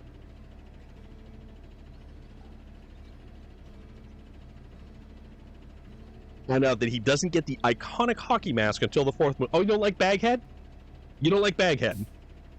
On 3 days, I did not watch... Oh, you failed us, Hilo. You failed us. All right, where am I going? I'm going over here, apparently. Speaking of camp horror like Jason, remember Sleepaway Camp? Yes. Yes, indeed. Geosize, what's going on, dude? How are you doing? That was never the rule. Oh, okay. All right. There was no rules, were there? We'll have to set something up. We will have to set something up for like this upcoming October, where we're all gonna have to brainstorm like a 31 days of Halloween movie viewing. It's not watching a new horror movie on every day. It's for every day. Well, isn't that kind of the same thing? I mean, well, it's getting daylight out though. It's getting daylight. We're okay with the daylight. All right, here we go. So we're gonna go recover another truck. Or actually, it's not really a truck per se. It's probably a 50s or a 60s vintage piece of equipment. So, because some days I might not feel like it, or be busy watching streams, or whatever. Whatever indeed, my friend. Whatever indeed.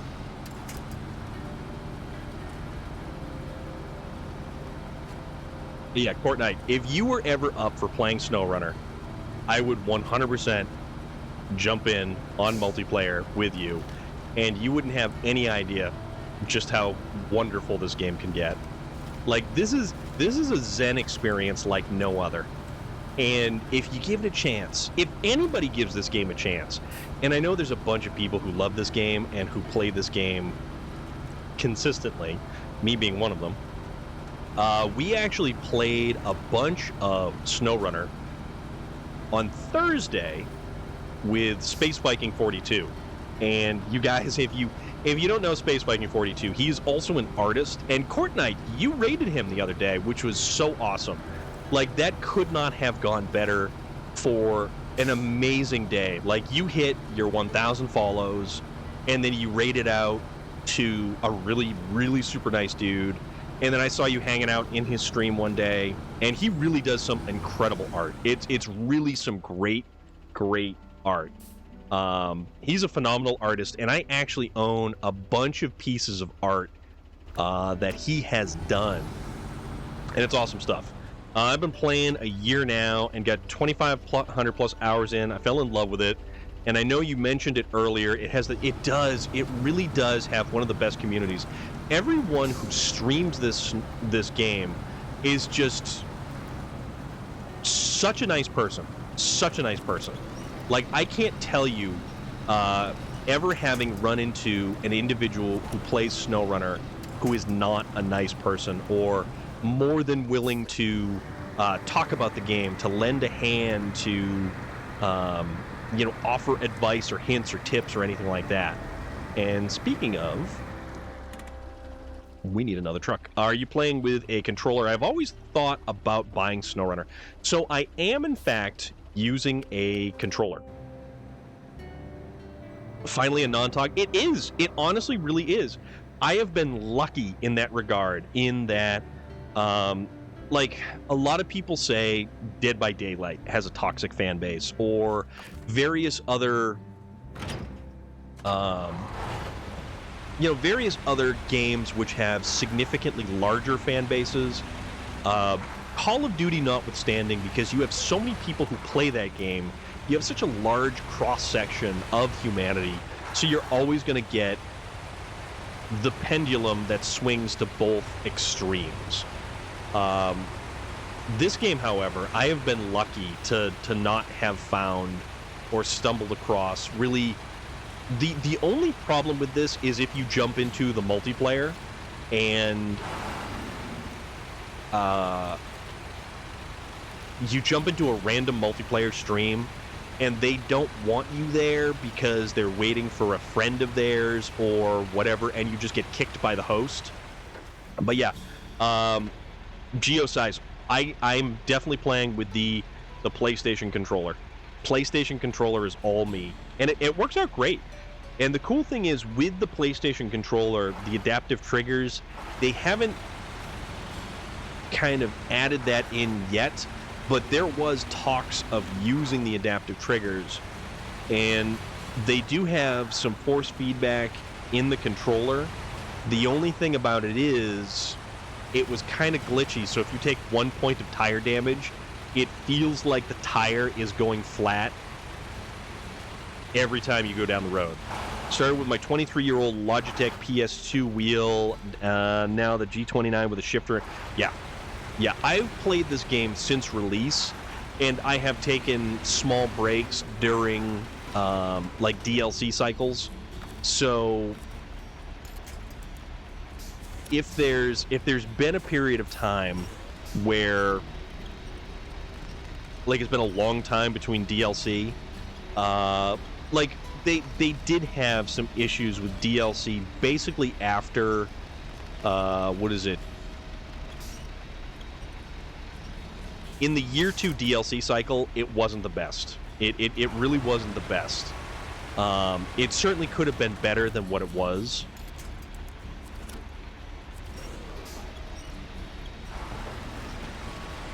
Let's just drag this bad boy up and over here, and then we'll try to get this thing kind of.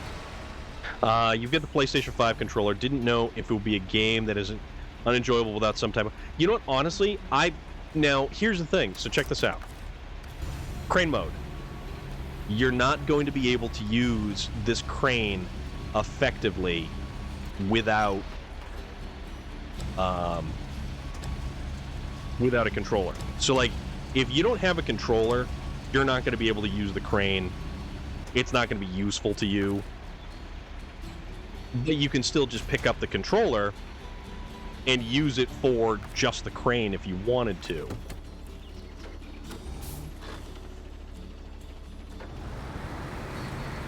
Alright, let's see if we can't cross this now. I personally enjoy this game without a wheel. To me, this game without a wheel is just fine. I have to buy a crane setup along with a wheel set. Can you imagine having like the big multiple joystick and everything like that, just kind of going through and yeah, going ham with it. I say go for it. If it's something you want to do, beyond all shadow of a doubt, go for it.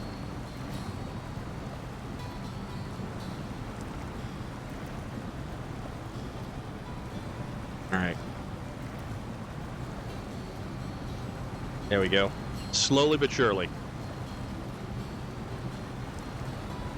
And that's the name of the game right there. Slowly but surely. Not about the destination, it is about the journey. All the time.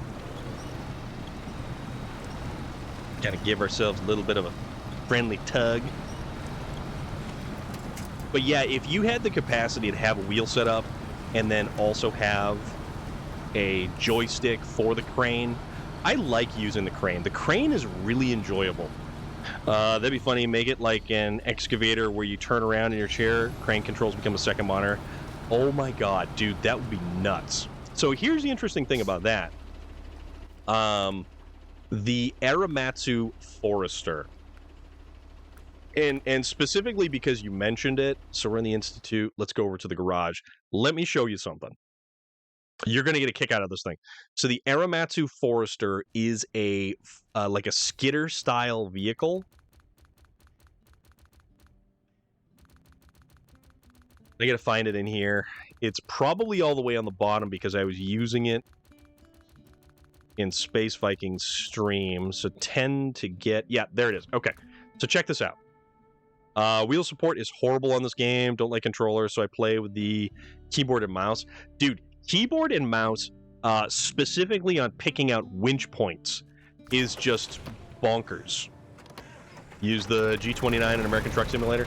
So, okay, so this thing has, right, you've got the articulation in the center. But check out the cab. Notice something strange about the cab on this vehicle. Oops.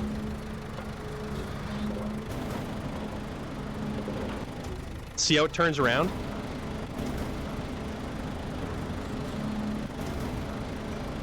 See how the cab turns with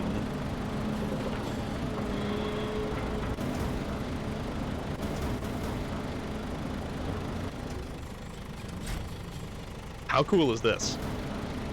So the cab continues to rotate as the arm rotates, and this is specifically for picking up logs and lumber and everything else. So Geosize, this exactly made me think of what you were saying. So as we restore the crane, put it right back there, it goes back to facing normal.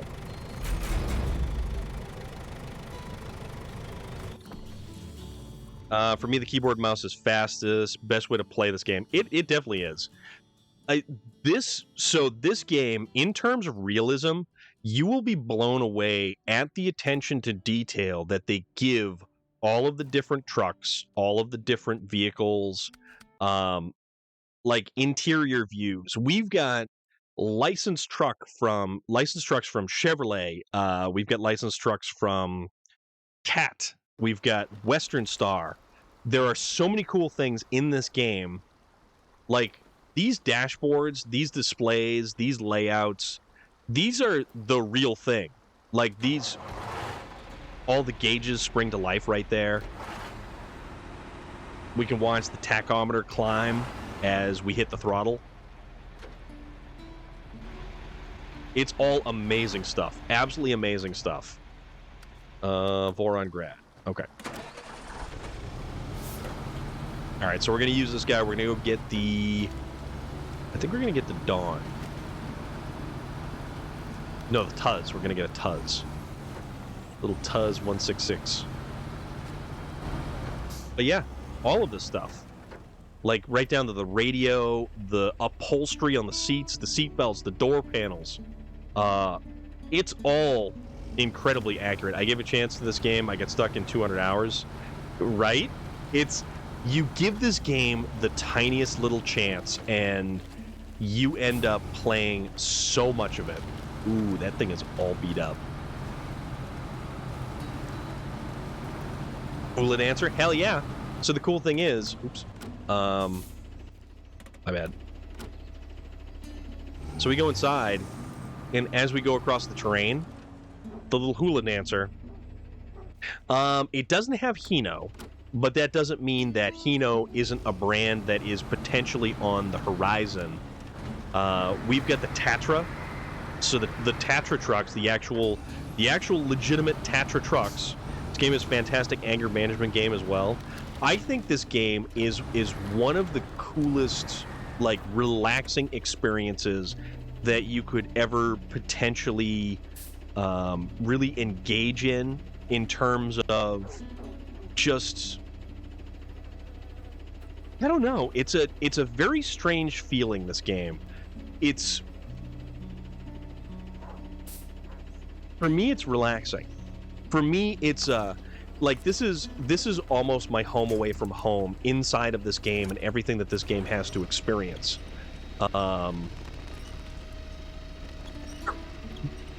Like, I just truly can't say enough good things about it.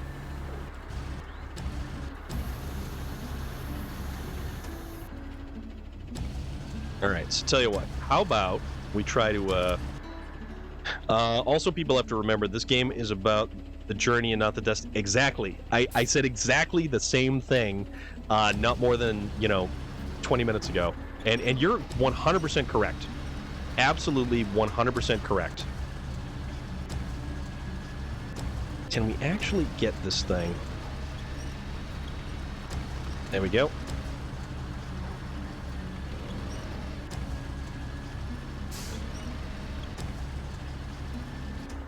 How about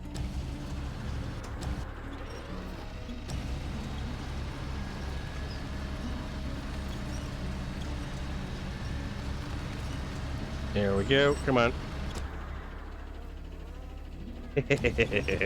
This thing got messed up. Geosize, absolutely, my friend. For you, cheers.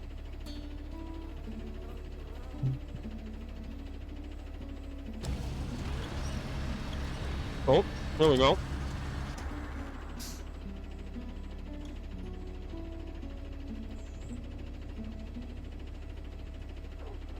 Oh, really? Is it just me? Or is it getting saner and saner these days?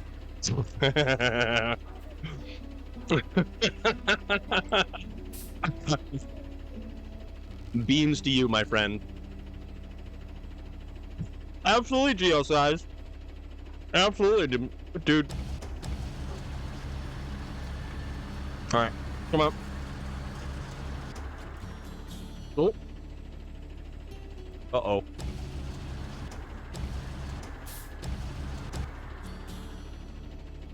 Cryptid Tales, thank you very much. Okay. Restore crane. Let's see if we can't.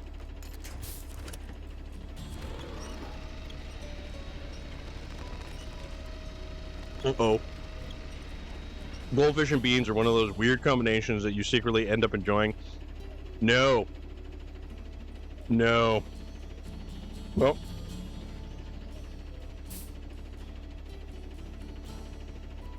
You gotta break out the big glass.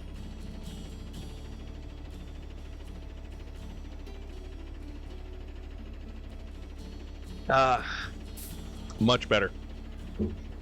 Much, much better. Okay. So, here's the thing.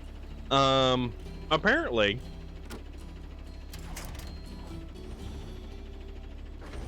this is going to be interesting. Plot twist, he actually loves that combination, but doesn't want to tell us because then we'd stop doing it. I don't think so there, buddy. You look like Metal Jesus Rocks dude from YouTube. I don't know who that is, but I will kind of take that as a compliment, I suppose.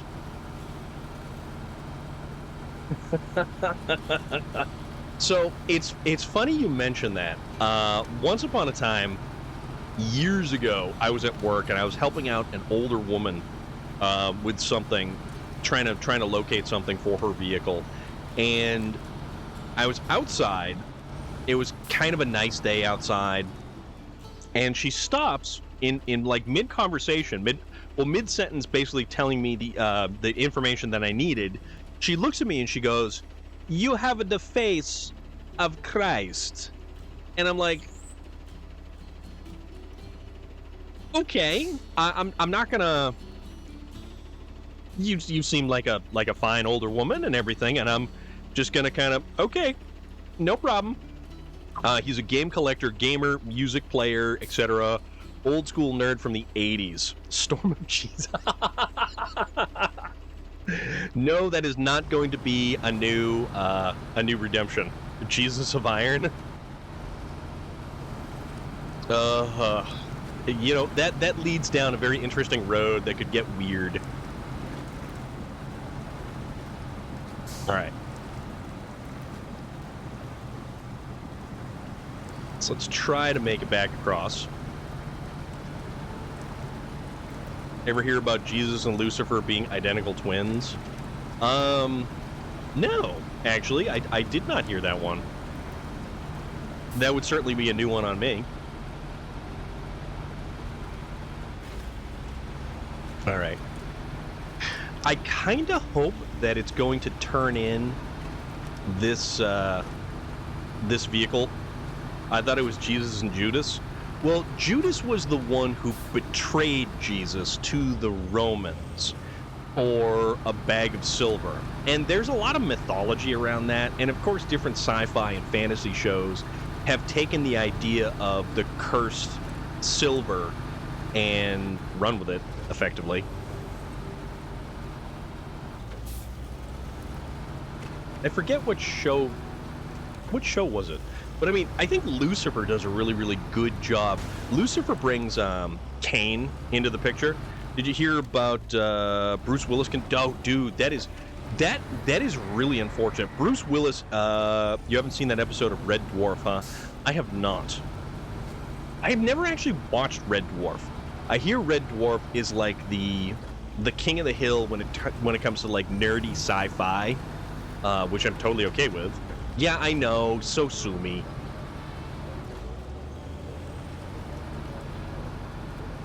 That's what I hear.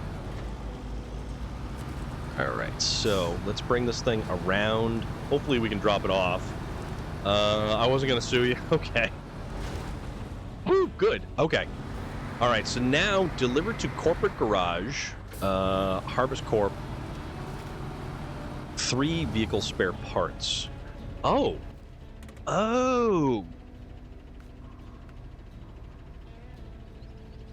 I'd rather have a Red Dwarf watch party on Discord. Okay. Yeah, dude, Bruce Willis is an awesome action hero. Bruce Willis, such as my favorite Christmas movie. So we've had this discussion before around Christmas time about whether or not Die Hard is a Christmas movie or not. To which I have my particular feelings about the matter. So vehicle spare parts to Harvest Corp. Global map. Harvest Corp. Corporate garage. Ooh, look at that. Ooh. Die Hard is not a Christmas movie. Don't at me. No, I'm not. I remember you losing the vote 9. Yeah, there is that. There is that. Oh man, we haven't done any of this stuff here, have we? Kind of unfortunate. It's all good. It's all good. No, but Bruce Willis was in so many.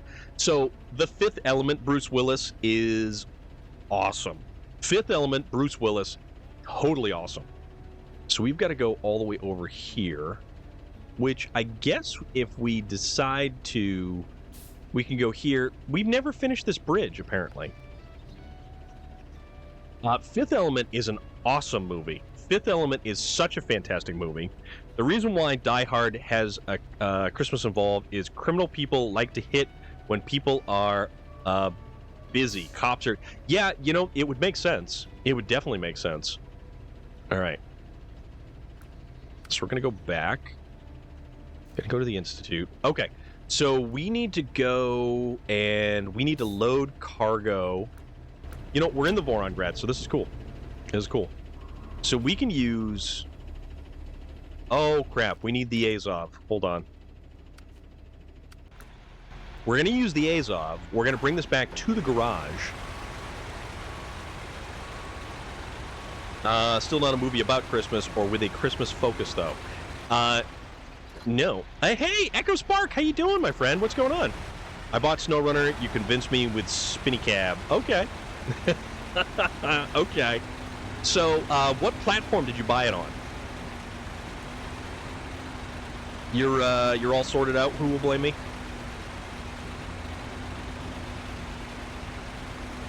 Have you ever played State of Decay? I've never actually played State of Decay. You bought it on Steam? Okay. So, Geosize, if... Just throwing it out there. But, yeah, absolutely. Exactly what Scar just said. 100%. Take your time with it and just enjoy it. And which version did you get? And I was also going to say that this game is actually available right now on Game Pass. So you could pick this up on the Xbox. You could pick it up on the Game Pass if you wanted to for free and try it out. But one of the best things you can do as well, there is... And also, if you're on Steam, make sure you get all of the free vehicle packs that are available. There's a thank you pack, which comes with 3 different trucks. Make sure you pick that up. If there's anything else that you see, they've got a... what the hell is it? The Land Rover pack. There's the Jeep pack. Those are some DLC packs. The Wolf pack is actually great with the 3 DLC Western Star trucks. But yeah, it is fully cross-play, this game. Completely 100% cross-play. So, bear that in mind. Are those packs something you buy in-game? So no, the funny thing about this game is that you actually have to go externally from the game and get everything loaded in. So even if you have a year 1 pass, every time they released a DLC, you'd actually have to go back to wherever you downloaded the game from and get the DLC that just released. It's a goofy kind of setup, and I don't understand why they did it that way. And it's not maintained in the game itself, but, you know, that's neither here nor there. All right, so let's go start loading up some of this stuff. Am I awaited? Ride Eternal. Shiny and chrome. I love that one. I absolutely love that. That sound clip from that movie is one of the absolute best. I love that movie. I love that sound clip. Mad Max as a franchise, awesome. So awesome.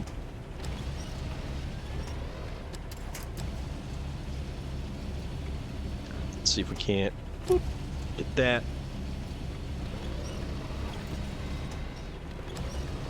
Oops. Focus on the main game first. If you want to take it slow, DLC, you can... Yeah, exactly. The main game will give you Alaska, Michigan, and Taimyr, Russia. And there is so much content you can get and do in those 3 alone. It's gigantic. It's absolutely gigantic. And I mean, you've seen a lot of this game and all of the stuff that we've done with this game, and it's phenomenal. Absolutely phenomenal. Michigan, who wants to go there? I do. I like Michigan. Yeah, Michigan even takes a lot of time to complete. You're right. You're 100% right. It's a great section of map. I mean, I've never been to Michigan personally, but I rather enjoy Black River and Smithville Dam better than Ohio. Yeah, where is Relic? He might have something to say about that as well. Was Virginia Hay in... that was Mad Max 2. She was described as the warrior woman. I live under Michigan, just a fake Indiana. Oh, man. But yeah, Virginia Hay was the warrior woman from Mad Max 2. Captain Gummy, this is one of my favorite games ever made. I have 231 hours in this game with maybe 30% complete. I have completely taken my time, zero mods. This was my personal game of the year game. Yes, Captain Gummy, this game I have never actually played with a single mod in it. I am probably in the neighborhood of like 1,500 hours. Stop it, Ohio is great. I'm a Bengals fan and Ohio State fan. What? Relic is actually a native of Ohio, and he's like, yeah, Ohio, yeah. That's great. But no mods in this game. There is a huge mod community for this game. However, you're from Kentucky, but I live in the Florida How do you enjoy the Panhandle? Like, I have a friend who moved out of Florida, and I've got a couple of friends who do live in Florida, but been a rough week or two here for you there, sports one. All right, let's kind of lower this thing right into place right here. So the great thing about this is we don't even have to have that perfect. It's just got to be there. And we'll just kind of come back around again. Big Stevie. Dirt Road Disciple was originally from Kentucky. By the way, don't go to Alaska until you unlock chain tires first. Stay in Michigan as long as you can. Yeah, basically, if you do all of Michigan first, level 12 is going to get you chain tires, and it makes it a lot easier. I mean, so far, the Bengals are putting in work other than the incident involving the Bills game. I just worry I'm going to get a mod that may break the game for me and may make it too easy. Well, that's the thing. Like, there are trucks in this game that will make it too easy. I can rattle off 3 or 4 different trucks in this game that will completely change how you actually fundamentally play this game, just because it really trivializes some of the content. And I don't use a lot of those trucks because it trivializes the content. I want to have a challenge. That's why sometimes I will choose probably the worst possible truck for the job sometimes. Like, I won't use... see, District is a different character altogether. He will use highway trucks for all manner of stuff. I wish I could figure out how to turn my save progress into hardcore. I think you have to start a completely new game. But you've also got New Game Plus that you don't actually have to set up like a hardcore game, and you can pick and choose the different types of gameplay that you want to engage in. So you could make it exactly how you want to make it. So say you still want to be able to recover, but you want to have fuel cost money or repairs cost money. You can do that, and that's totally okay, and you can make it happen. But me, I haven't done a New Game Plus mode because I've just been playing this one perpetual game since the start. When I bought this game in April of 2020 April of 2020 is when I bought this game. It was towards the end of April that it had become available. And that was a period of time I had been laid off for probably a month and a half. I pre-ordered it, have been playing it ever since. Yeah, exactly. I mean, there is that much replayability into this. I give you advice for a lifetime for start. Explore all watchtowers on the map. Do all the roadblocks, bridges on a map. Collect all upgrades for vehicles. Essentially, yeah. Pretty much. You purchased it on Epic when it launched. Yeah. So it was originally on Epic, then they allowed it on Steam, and the best thing that they ever did for this game was actually giving it the crossplay function. Crossplay function. Beacons for safety. The crossplay function for this game really completely changed how it worked. It opened up, all brand new avenues of gameplay for this. It was just so much fun. It was so much fun. Oh, okay, so this is easy enough. What was Exhibit A? I forget what that was. What was Exhibit A? Delivered to the experimental field. This harvester over here. Did I not do that? No, I didn't, apparently. I played with a buddy who was playing on the Switch. Super cool and flawless. Never done that before with another game. Yeah, I know, right? And you were on PC. By chance, are you a Harry Potter fan? I have seen the new game for that, getting hyped as soon as... You know what? I'm not a big... Like, I will watch Harry Potter. Harry Potter, I think, is a pretty decent film franchise.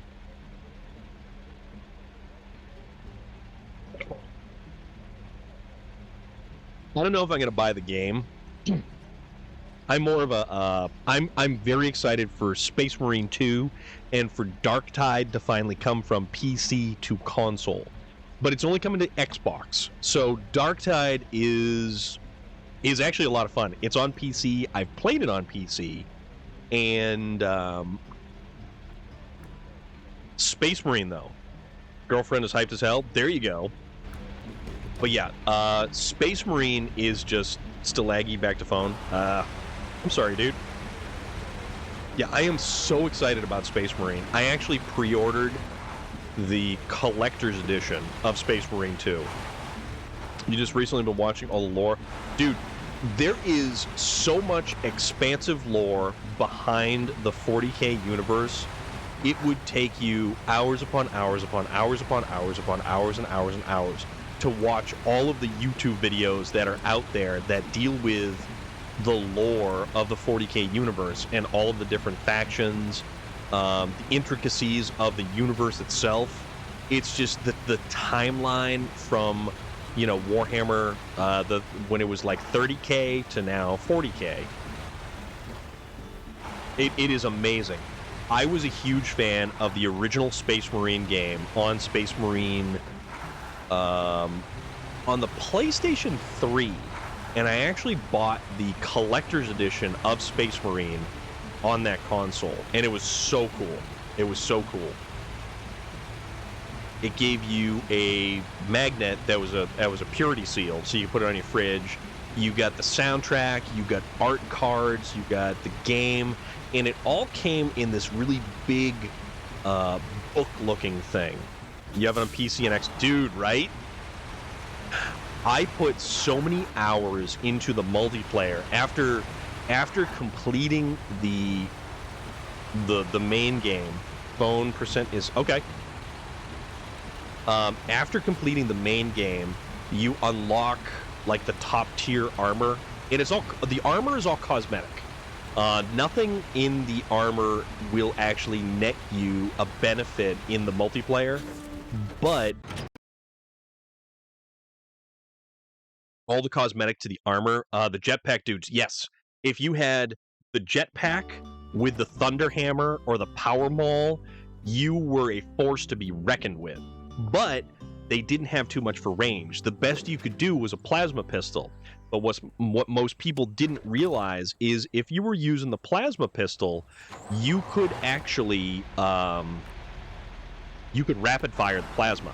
People didn't realize that you could rapid fire plasma in that game, and I had a lot of salty people get really angry at me because I was rapid firing plasma. And it was like, no, this is actually a thing you can do. I'm really not hacking the game. So it was just one of those things, like, yeah. But it's so good. It was such a great game. The story was good. I felt the final boss battle was nothing more than a quick time event, which is unfortunate. But because THQ went bankrupt, we never get to see a Space Marine 2 with Captain Titus until now.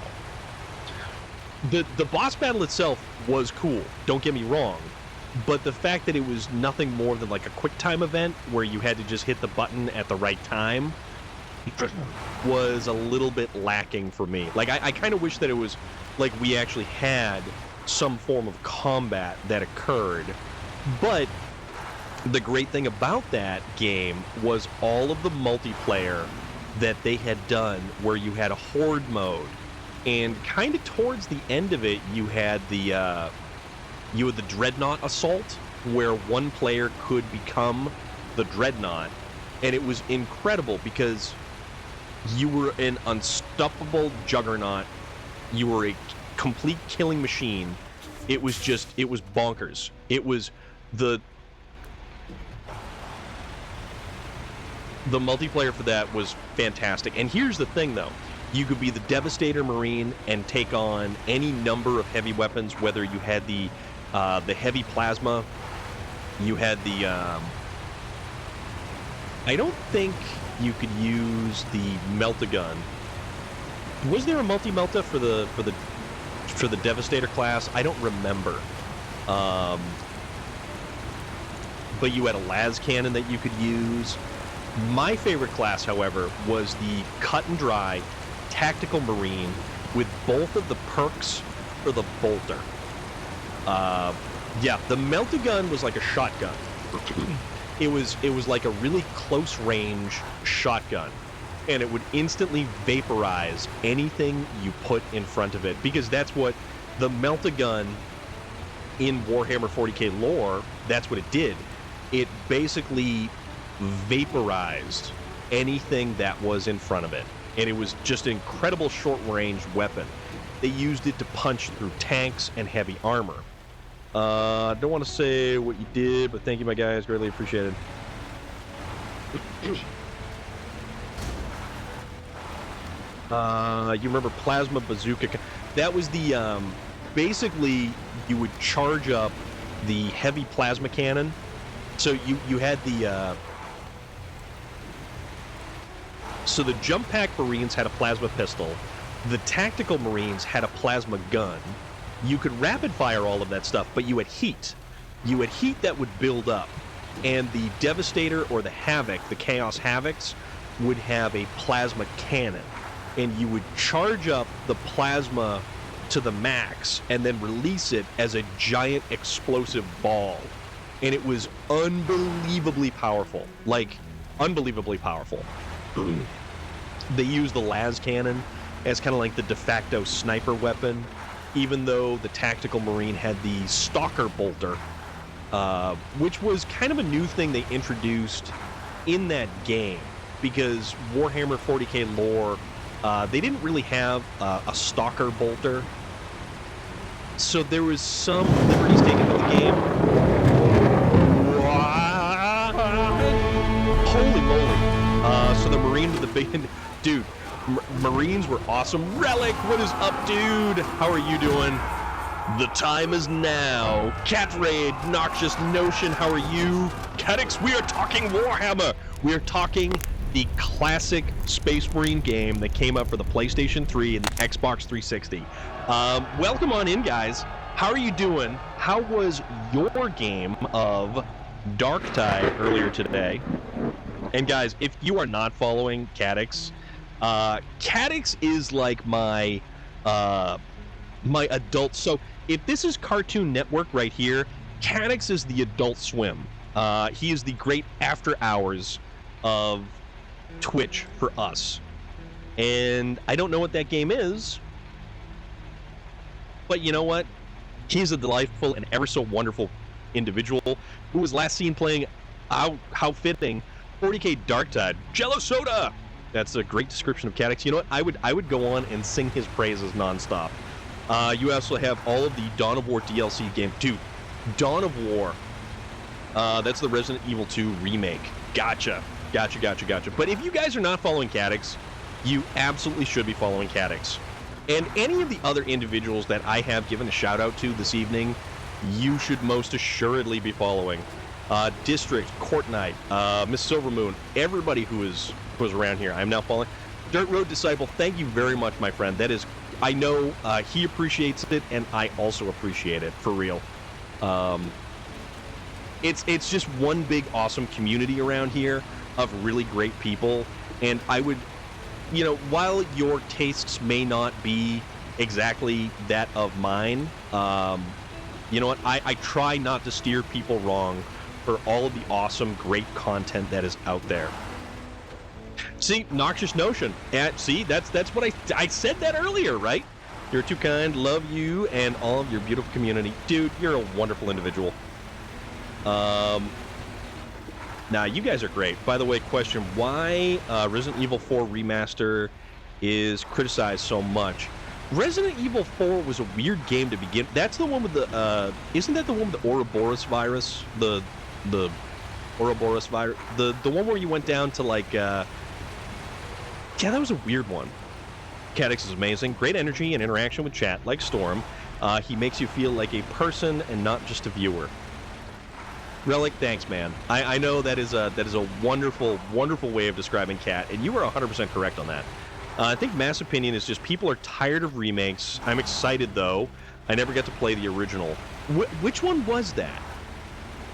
That was the one you could do the 2-player story mode and roll on through that way. I'm a huge Resident Evil fan. I have beaten them all, and my PC is Umbrella Corp themed. Oh, dude, that's awesome. That is so cool. I used it. Well, thank you, Relic. I know, but I wanted to give Kat the limelight on that one. I wouldn't say role model. I don't know about that.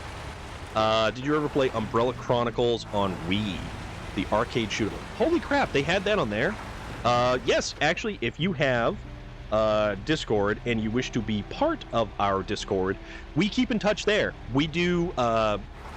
We've got a lot of food channel. We've got a food channel on there, which I absolutely love.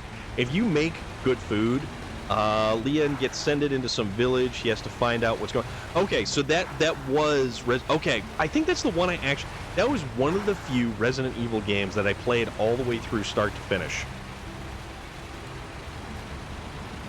You purchased the Wii just for that game. No kidding.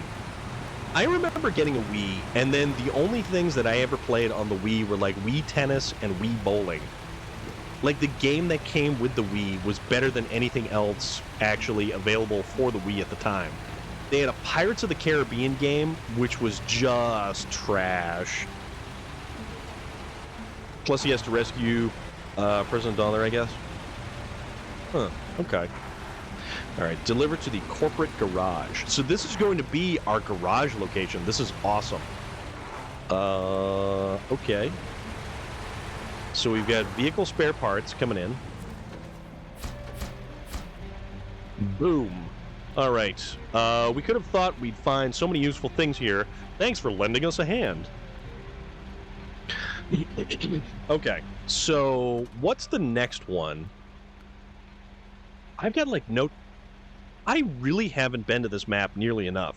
Resident Evil is my favorite game in the whole series, so dark and well... Yeah, it really is. Yes, absolutely, Dirt Road Disciple. And it's just, if you hit !Discord, you get it right there.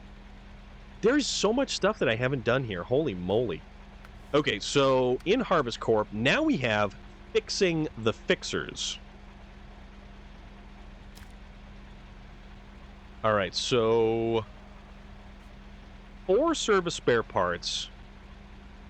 Okay.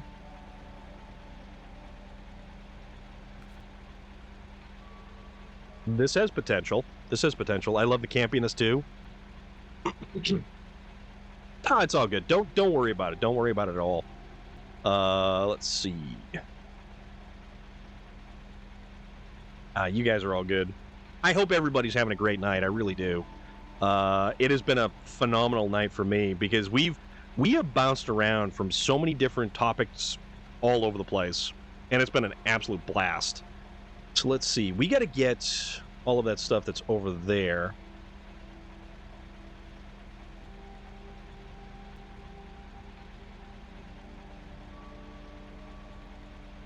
And we got to try to get it over here. No, we're not ending it just yet. Plus, I love this guy who sells things to Leon. What are you buying? Ha ha ha. Thank you. You have Raised Rebellion? Raised Rebellion? I don't know. I'm not entirely sure. All right. So we got to go here.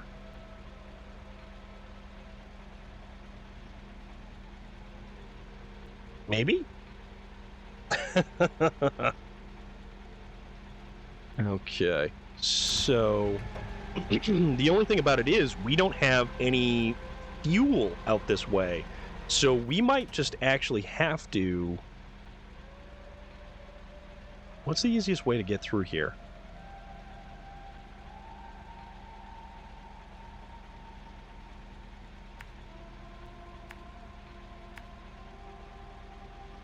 Can we try to make it through to here? Let's see if we can do that. Voodoo Queen posted, never mind. I am an ambassador and also an insider with Raise Energy. Like energy drink kind of stuff?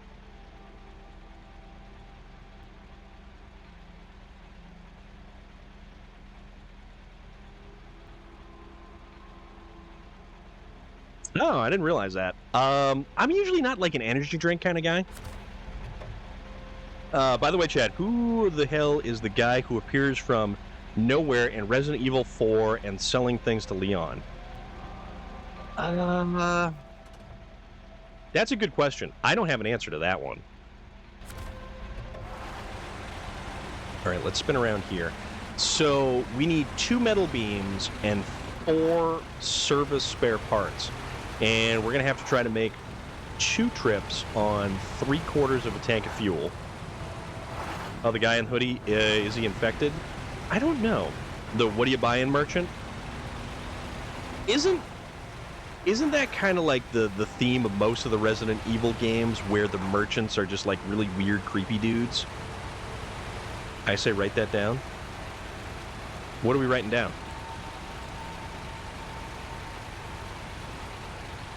This music. Dude, look at the background. Okay, you know what? Oop. This right here is the material. No, it's up there in the upper right-hand corner.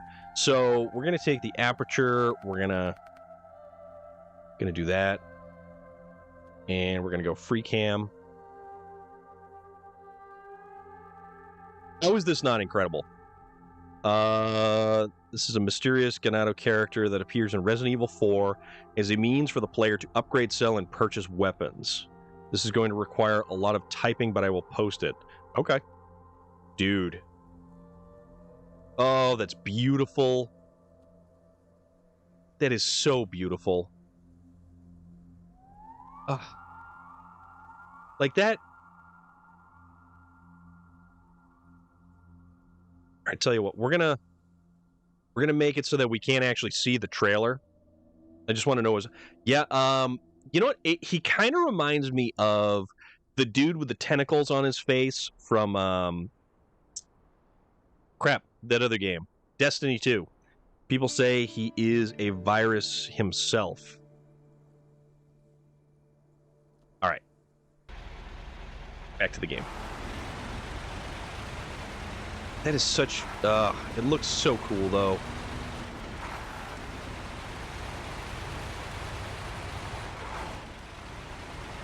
And he just pops up in random places, though. No. Don't worry about it. I would much rather have people talking about whatever they want to talk about, all kinds of different stuff. I'm just here to go along with it. I don't have enough personal experience with the Resident Evil franchise to really know. Like, I've seen Resident Evil The Village, and you get that big dude who sells a lot of stuff. He's kind of a strange character. Ow. Uh-oh. Oh boy, that's not good. So we blew out a tire. I don't think we have... No, we don't. We won't have a way to... Oh boy. So luckily we have 9 other tires to rely on.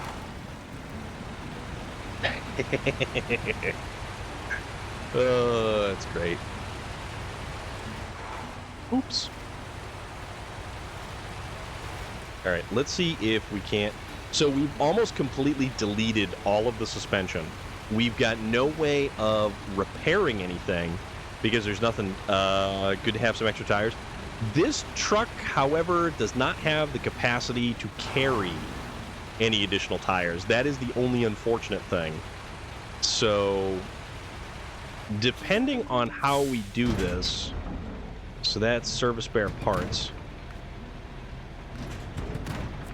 Okay, so that's going to be the 4 service spare parts that we're going to want. And then we're going to need 2 metal beams. This is the Azov 73210. This one, unfortunately, doesn't have the spare wheels or the ability to take any repair points or anything like that. It's interesting, too. The newer vehicles in the DLC cycles have started to come with more stuff with them. Like, they'll come with gas cans. They'll come with repair points. All kinds of stuff. And it's actually kind of cool that they've considered doing that stuff for more than just scout vehicles. Need to guts to buy that weapon. The merchant reveals himself to Leon Kennedy after he wakes up in the house in the valley by beckoning him from outside a window. When Leon goes around outside of the building, the merchant shows off his merchandise. He is also encountered by Ada Wong on various occasions. Ada later runs into him inside the cave before he properly sets up his shop, which includes lighting a torch that emits blue fire. Interesting. Leon crosses him in the same area when he is ready, and he greets Leon. He was last seen before Leon fights Sadler. Now, is that the one with the boat, and there's like a rocket launcher, and then at the end there's a cave, and just everything is just crazy?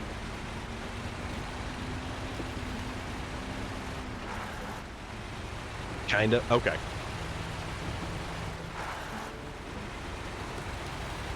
Yeah, it's been so long since I played that one. Everything goes boom. Everything. Sadler's the end game. Okay. Alright. Let's see if we can't go down here without losing cargo or breaking things.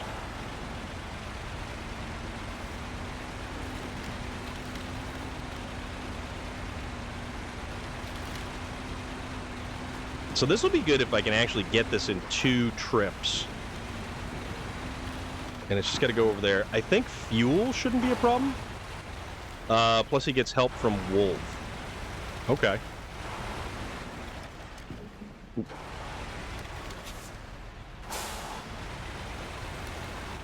If he rescues it from the start. Okay.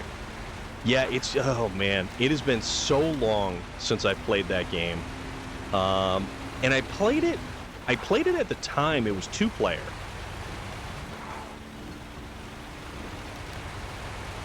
Wi-Fi seems to be good now. Well, that's a good thing. Mine also seems to be holding together. And that was something that I was definitely concerned about right from the very beginning, is wolves come back and help him. That's so bizarre.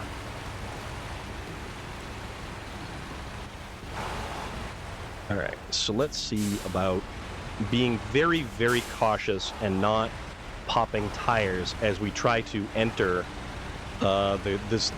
So basically, if I get the 2 steel beams back here, I'm going to leave your stream up on my phone, but getting on SnowRunner. Okay. We usually wrap up about 9 o'clock. But I want to see if I can actually... So fixing the fixers is the last contract I think I need. Okay, this gives me garage access. So I really... So this is like really getting down to it. So I want to see if I can actually pull this off. I've got less than a half a tank of fuel. I've popped 1 tire. I've almost deleted all of my suspension through one unfortunate transgression with a rock. And not the Dwayne Johnson, unfortunately, because that probably would have gone far better. That said, we're going to try not to destroy the rest of this thing. By the way, did you know if you will help a wolf to survive in real life, it will never forget you and always will come back Always will pay back someday. No kidding. That I had no idea. We do know that capybara are the largest rodents in the world. And they're chill.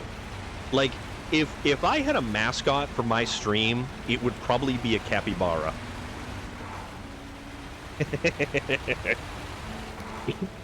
No, that's cats.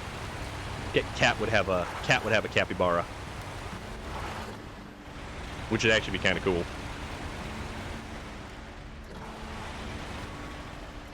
Uh-oh. It would fit you. Oh, it would be so funny though. Can you imagine just a giant capybara just chilling? Like, if I started stream one day and there wasn't me in my chair, but a giant capybara.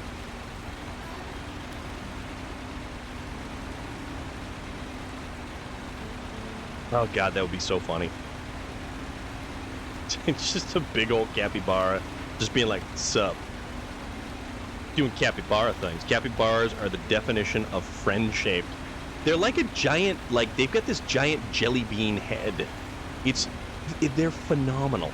They're just phenomenal. I think they're awesome.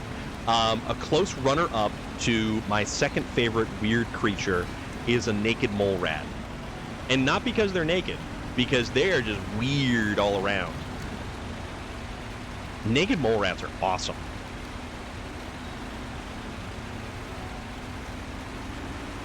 Alright, let's go get these 2 metal beams to make the magic happen, party people.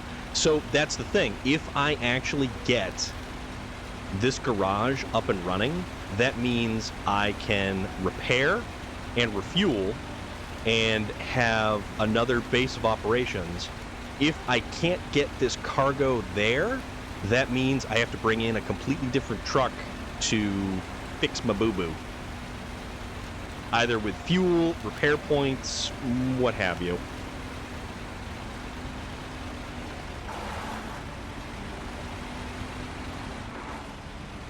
So we gotta be super, super cautious as we turn right around in there. Let's see. Once one guy did find a female mother wolf in the woods, injured. He gave her meat and also meat for her wolf babies. Then, like a couple of years later, she saved him from wolf pack attack in the woods. She was the alpha of the pack and told the whole pack to back off. No kidding. Okay. All right. Metal beams. Metal beams. All right. Let's see if we can't make this magic happen. So basically, we just got to be real careful of the suspension. We have to treat the suspension like it's glass, because effectively right now, we are held together by nothing but zip ties and duct tape, which is what... Where am I going? Nope, I can't hide out of the way. Why animals are so... You know what? Animals... Animals are not people. That's why they're so much more amazing than we are. It's such a true story. Yeah, animals are just way cooler than people.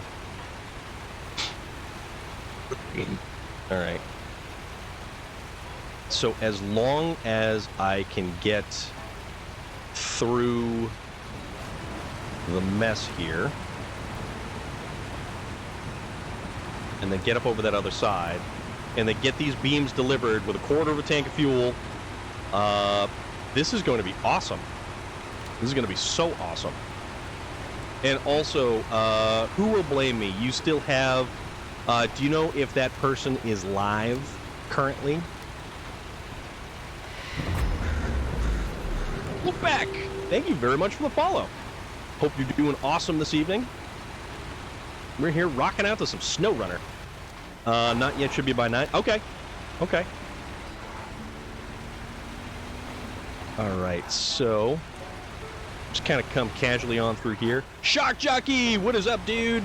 You know what? We're hauling some metal beams, and we're trying to build our garage out here. We're almost there. Also, I'm probably going to regret this, but I'm going to stop right there because it doesn't matter. giving people their due is far more important than accomplishing things in this game. So if you guys want to check out some really cool retro gaming and stuff like that, I would highly recommend going and checking out Shock Jockey. Very cool person, very cool individual. If you like the retro game thing, it's totally the place to be. Last seen playing Outer Worlds. Ooh, how was that? That sounds like it was pretty fun. All right, here we go. We've got 92 liters, which is perfect. Delivery DiGiorno. Fixing the fixers. That's just what we needed. With this, we should be able to get the shop running in a jiffy. Hell yeah. So we just basically built a garage. You've been playing most of the day? So you've been playing you've been playing this most of the day.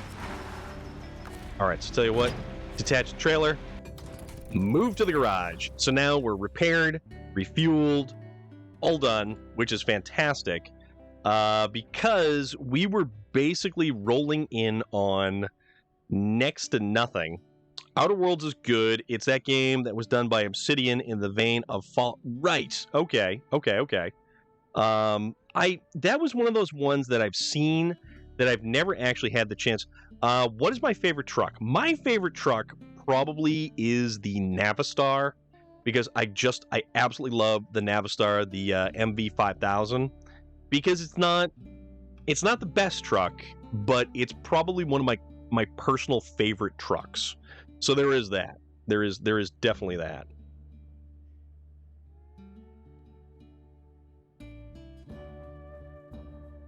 Okay. First Azov for 93K is meta truck for the beginner. Dude, yes. All of the Azov trucks, though, if we go to the truck store. So this one's kind of meh. The Sprinter is the one that you get in Tennessee. This is nothing more than like a show truck. It's a glorified Scout, even though it's listed as an off-road. It's only got a single rear axle. It doesn't exactly have the best traction.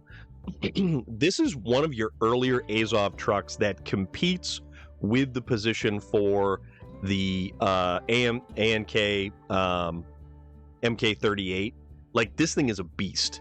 This thing is far less top heavy than the ANK is, so your mileage is actually better with it. The 64-131, this is the one for 93K. That is an awesome truck right there. Your favorite is a Chevy Suburban. Are you using mods, or are you doing like a vanilla playthrough? This is the one that I'm using right now, the Azov 73-210. That's like all of the Azov family right there predominantly, and they are awesome, awesome, awesome trucks. But the fact that we just opened up this garage, and now we can actually operate from here. Hi, Storm and Chat, folks. I've been lurking tonight, and I've been here. How have you been, dude? How was Monday treating you? I hope you had an awesome weekend. What's going on? So, unfinished bridge. That's probably one that we want to do. So that's two metal beams that I could just... Ooh. Okay. So I could go here. I could take two metal beams. I could shore up... Tega. The Tega is good. I also really like... besides the Tega, there's so many trucks. Monday treated me like it caught me with its wife. Ooh. Do you like the older Tega or the new Tega? But I like the Tatras too. The Tatra Phoenix is a very, very awesome vehicle. Very awesome vehicle. Joke's on you. I bought it when I joined the stream. No sniping me today. Ha ha ha. Yes, it's true. It is very true. He did.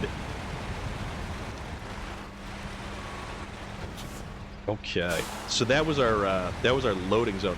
So if we go over and we can actually build that bridge, and it's going to open up a lot of that part of the map, and we could bring our scout vehicles over here too, and actually start to scout out more of this map, because actually, oddly enough, this map we've pretty much not unlocked a lot of this map. Taking an Azov were two of the first trucks which was added in to the very first Spin Tires Mud Runner beta demo. No kidding. No kidding. That's cool.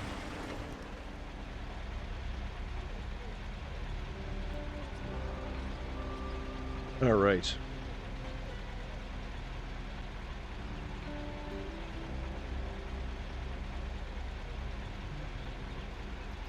So it is that time though, folks. Because Game Creator is originally Saber Interactive, they're game creators, yeah. But Saber, I think, is actually based out of their home offices are in Florida, believe it or not. So that's a thing. All right. Exactly. Yep. So, guys, Who Will Blame Me had redeemed Guide the Raid. We didn't get to do this the last time. They made Spin Tires Mud Runner. Yeah, so this is my first Mud Runner game. I never played Spin Tires, although I had heard of it. I never played Mud Runner. And I forget, somebody asked me if I would go back and play Mud Runner. But knowing that Mud Runner and SnowRunner are kind of two drastically different games, I don't know if I'd enjoy Mud Runner nearly as much as I enjoyed this one here, because this is a fun game, and this one is updated for all the current generation consoles. We're playing on a PlayStation 5, we're using 60 frames a second, we're doing 4K, you know, it's a beautiful, beautiful game. Like, absolutely beautiful. And I did update the stream, so I hope that it looks just as good that you guys are watching from what I'm seeing. They did end up fighting and did split. UK guy made separate game, Mud Runner. Okay.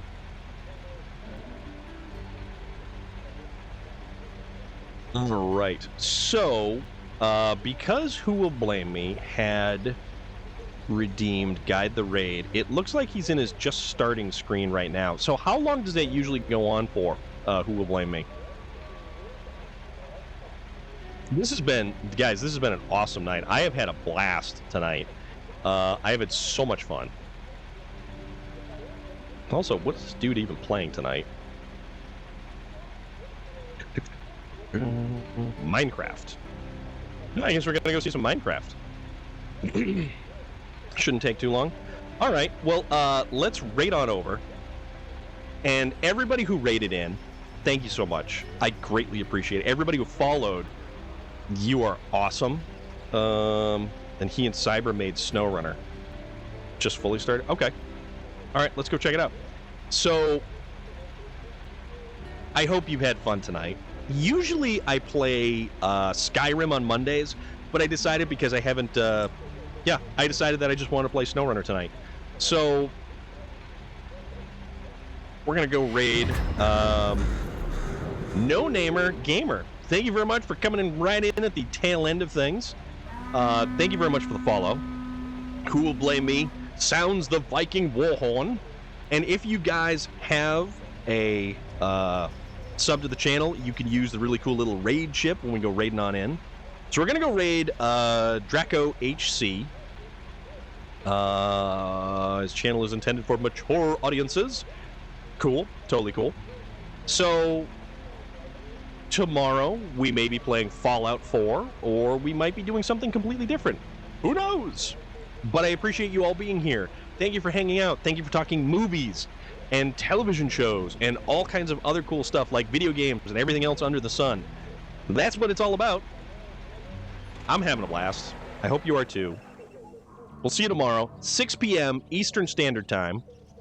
And yeah, we'll go do it all again. Geosize, thank you very much. Be good, dude. Later, everybody.